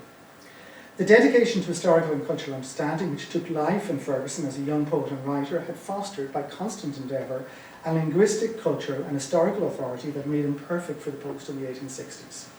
He didn't disappoint as a practical administrator either. Though he was prone to nervous overstrain, he had the kind of mind that could make a good fist of almost anything that came his way. And he was indeed much more practical than one might suppose, or than people who don't understand poetry might suppose. Going through different parts of his life, more or less thematically, I'd like to make the point in this short talk that it may have been his inner contradictions that made him such a good archivist. It's probably inner contradictions that make any of us a good person in any sense anyway, but that's a general point. Now, I'm just going to talk about a particular thing. I'm going to talk about what made him a really good archivist, and then make the connection with Chart, although it's pretty well implicit. And I was going to talk about how he got on in PRO in the first few years and stuff, but there just isn't time. So I'm going to race through this and see what you make of it. Now, quickly, he's born in High Street, Belfast, March 1810. I don't know exactly where. I was frustrated when I saw that, but actually the streets weren't numbered until about 1815-16, and that's why it's there. We should know, because did you mention about the blue plaque? I did not. Oh yes, thanks. Okay. Well, David Chart, I begged him not to, because this was the only interesting bit of my talk, which he gave me anyway. But David Chart knew about Ferguson, and he was part of the society, the literary society, that put up a plaque on Ferguson's house, on the house where Ferguson was born, should I say, in High Street in 1929. So they knew the house. I'm sure the house isn't there now. But we could find out from that what the number of the house was. It's nice to have these little things. He came up with, it's a kind of a quick thing, he came up with the first poems, Forging the Anchor, Wet Wooing, that's a story, Willie Gilliland, 1832. Then he caused a bit of controversy with the review of Hardyman's Irish Minstrelsy in 1834, brought out the Hibernian Night's Entertainment as stories and later as a compilation, called to the bar in Trinity Term in 1838, and then he had to work in the law. He brought out the Welshman of Tiroli, his first kind of saga, his epic, 1835. He was commissioned to write a study of Irish missionaries in Europe in 1845-46, I'll tell you what happened to that. Then he wrote satires in 1849. He wrote he brought out the Lays of the Western Gale and other poems, the big set of sagas and epics then.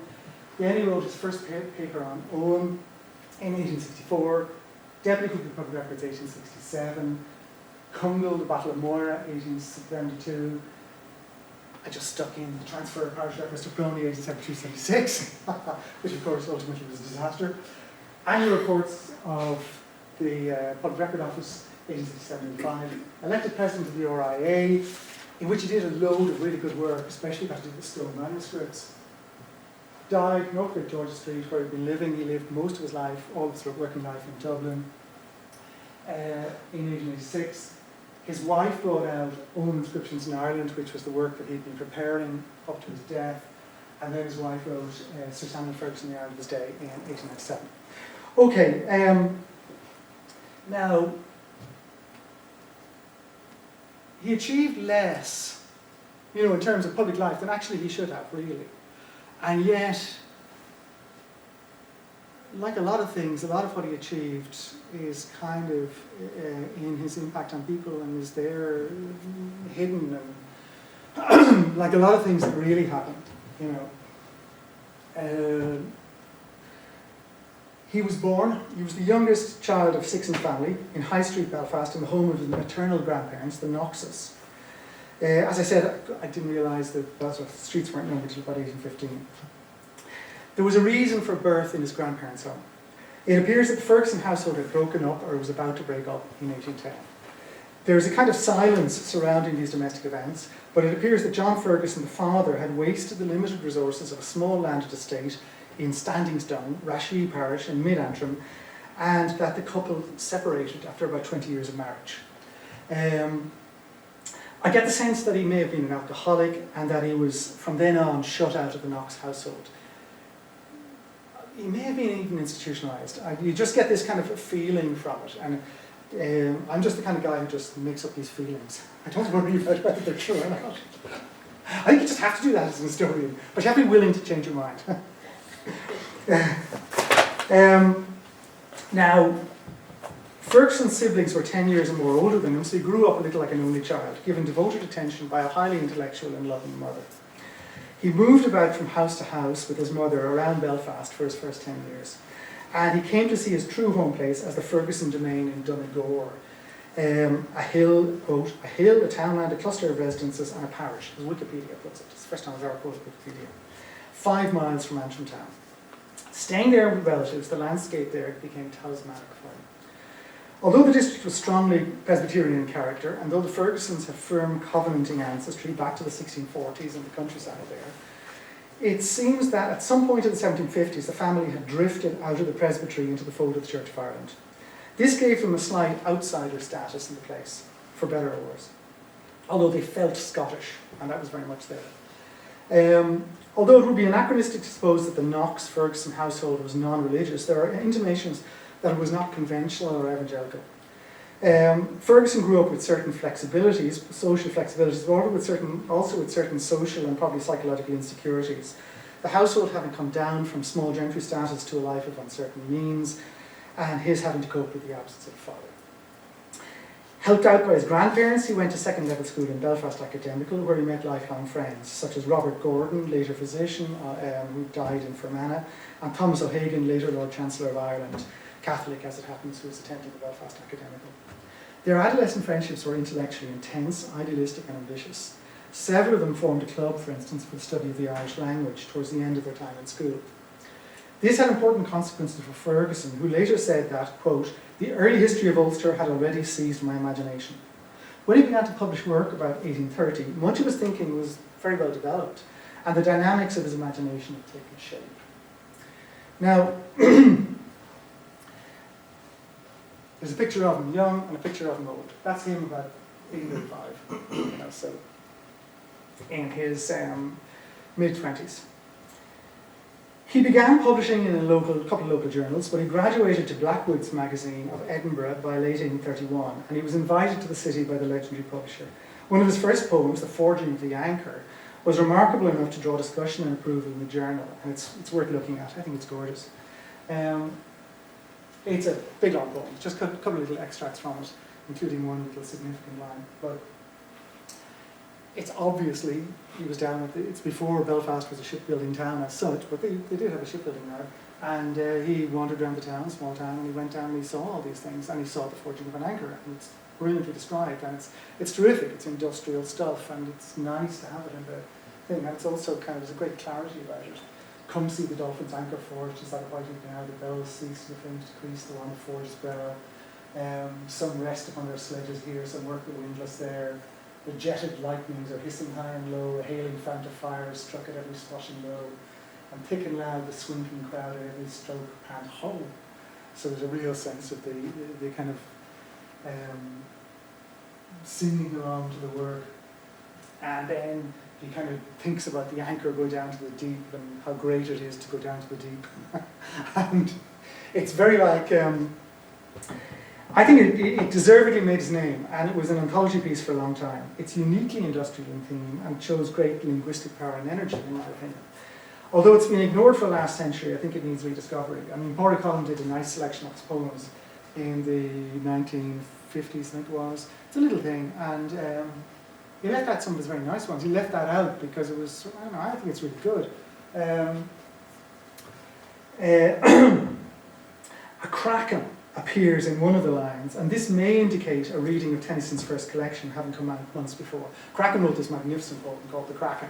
Did I say Kraken wrote? Tennyson wrote a magnificent poem called Kraken. Maybe the Kraken really wrote it. And he has a Kraken too, so it's kind of funny. But it's almost exactly the same time, because Tennyson's first poetry collection came out about 4 months before, so strange coincidence. But anyway, but it is kind of like, that is a little bit, Forging the Anchor has a big chunk that's kind of like the Kraken, and the Kraken's a great poem too, so I like them both. There is an interesting hint in his praise of industrial clangor over pealing church bells that his religious beliefs were not quite orthodox. Your nose make music sweeter far than any steeples chime. Slightly cheeky, you know. I mean, Belfast was a pretty straight-laced town and all that kind of thing. It's coming up and it's young. Obviously it's inoffensive now, but anyway, a couple of other poems were Irish and Ulster Scots in theme and tone, showing that he was pulled in different directions within the competing domains of Irish culture. At this stage, he affirmed his Scottish frame of reference, but not as a priority over his sense of Irishness. It's probable that he thought of poetry as his central focus, but he was producing robust short fiction too. Several of the stories published in Blackwoods were later gathered in a collection published in Dublin in the later 1830s under the title of Hibernian Nights Entertainment, clearly a play on the Arabian Nights. To an extent, the poetry and fiction fulfilled a personal programme of thought and action, which had been evolving in the late 1820s and early 1830s. His stated politics were conservative or Tory. For instance, he lambasted the Bristol rioters in 1831 in a little satire, and he frowned on the Great Reform Act. He believed, he had a kind of a Yeatsian sense that the poor are best if they are wild and do what the aristocracy tell them to do. So it's kind of Yeatsian really, though. He was never a Democrat, but he was a pretty sympathetic character. Increasingly, he found himself moved deeply by a sense of the necessity for reconciliation at a profound level between Catholic and Protestant communities in Ireland. The welcome in Edinburgh that he got from Blackwoods was superficial, and he may have felt there was little future there, though he remained for the next 10 years or so hopeful of a career as a man of letters. So he just wrote in journals and did reviews and all that kind of thing. It's pretty heartbreaking stuff trying to make a living like that. But he didn't really want to do anything else. I don't blame him, no. These things are as much personal as philosophical or political. Had Ferguson felt rooted without question in one of the Irish religious communities, it's likely that his historical and literary interests would have been less speculative and perhaps less progressive than they turned out to be. So why did he care so much about reconciliation between communities? 1830s. Obviously, it's nice to have reconciliation between communities, and I'm sure there were lots of people who thought, oh, that'd be nice. But he cared very deeply, and it moved him an awful lot. I'm arguing, speculative, that it came from insecurities in his background and also from the problematics of his own belief. And these were real problematics because he hid them right to the end. And it was like, I mean, his wife had to apologize for them and stuff. You know, and it was very much a real thing. I mean, if you were, you wouldn't probably get advancement if you were an open heretic or atheist or stuff like that, even in the Victorian period. You know, it created difficulties for yourself, but his difficulties were internal anyway. He wasn't happy with his complexities. Although it may not be irrelevant to draw attention to the subtle and the not so subtle ways in which he would not quite have fitted in, both in Donegal and in Belfast, in spite of a yearning for belonging. Although broadly Protestant in outlook, in the sense that he felt, throughout his life, deeply unsettled by papist ritualism and superstition, he took a sardonic view of orange pretensions to loyalty, however conditional, and of Presbyterian assumptions of devotional purity. He satirised them. It wasn't easy in 19th century Ireland to be open about doubt or unbelief of any kind in either community, and his widow was guarded even in the 1890s about his religious torments. He was never relaxed about his own doubts, and this was one of the persistent factors in the inner conflict to which he was subject. Although fiction and poetry are rigorously individual in the demands they make upon a creative agent, I'd argue they're ultimately and essentially communal or interpersonal rather than subjective in their meaning and value. Now, what does that mean? I'm saying that we all can, and perhaps we all should, write verse, and that this can have subjective psychological meaning. It's nice to write it. But if it turns into poetry, you could say that it becomes something else. And it has, partly because it has meaning for more than ourselves. It speaks for others as well. People find that it speaks for them, and that has meaning. So in a divided country, it's inescapable that a sensitive artist has an empathic sense of some kind of correlation between divisions in society and their own subjective tensions. In the full strength of his lyric and creative powers during the 1830s, it's likely that he felt, obscurely, that such conflict might partly be resolved in his creative works. At one level, his willingness to work both in English and in Ulster Scots, and also his attempts to assimilate Irish language works into English writing in Ireland, was a celebration of irreducible varieties of culture on the island. He refused to be cordoned off. He loved Ulster Scots. And in fact, the peculiarity is, he didn't write an awful lot. He wrote some really good poems in the early 1830s, and then he kind of faded away, and he kept writing poetry to the end of his life, and it was energetic and okay, but it wasn't great. The kind of real intensity had gone, and the real creativity. But he wrote some really good satires, and it was really, and actually the funny thing is that when every so often he'd write an Ulster Scots poem, and bang, it's great. It really opened up his feelings, writing in Ulster Scots, in a way that writing in ordinary English, the dialect of Oxford English or whatever, didn't suit him and didn't bring out those complicated feelings that it didn't find to come out. In fact, there's a really strange one in 1845, which I'm not sure how to interpret it, but it seems to say all sorts of things about him. Anyway, he refused to be cordoned off. This was inevitably bound up with a resistance to colonial stereotyping, casually and continually diffused from metropolitan culture, London, in print and in canting discourse. What I mean is diminishing attitudes towards Irish people of all kinds, which was just cliche and just part of common discourse. And we greatly underestimate what that would have felt like. And but just like the kind of diminishing attitudes towards women, the kind of diminishing attitudes towards Irish people generally from London would have been extremely irritating and kind of disempowering. And he was extremely irritated by that.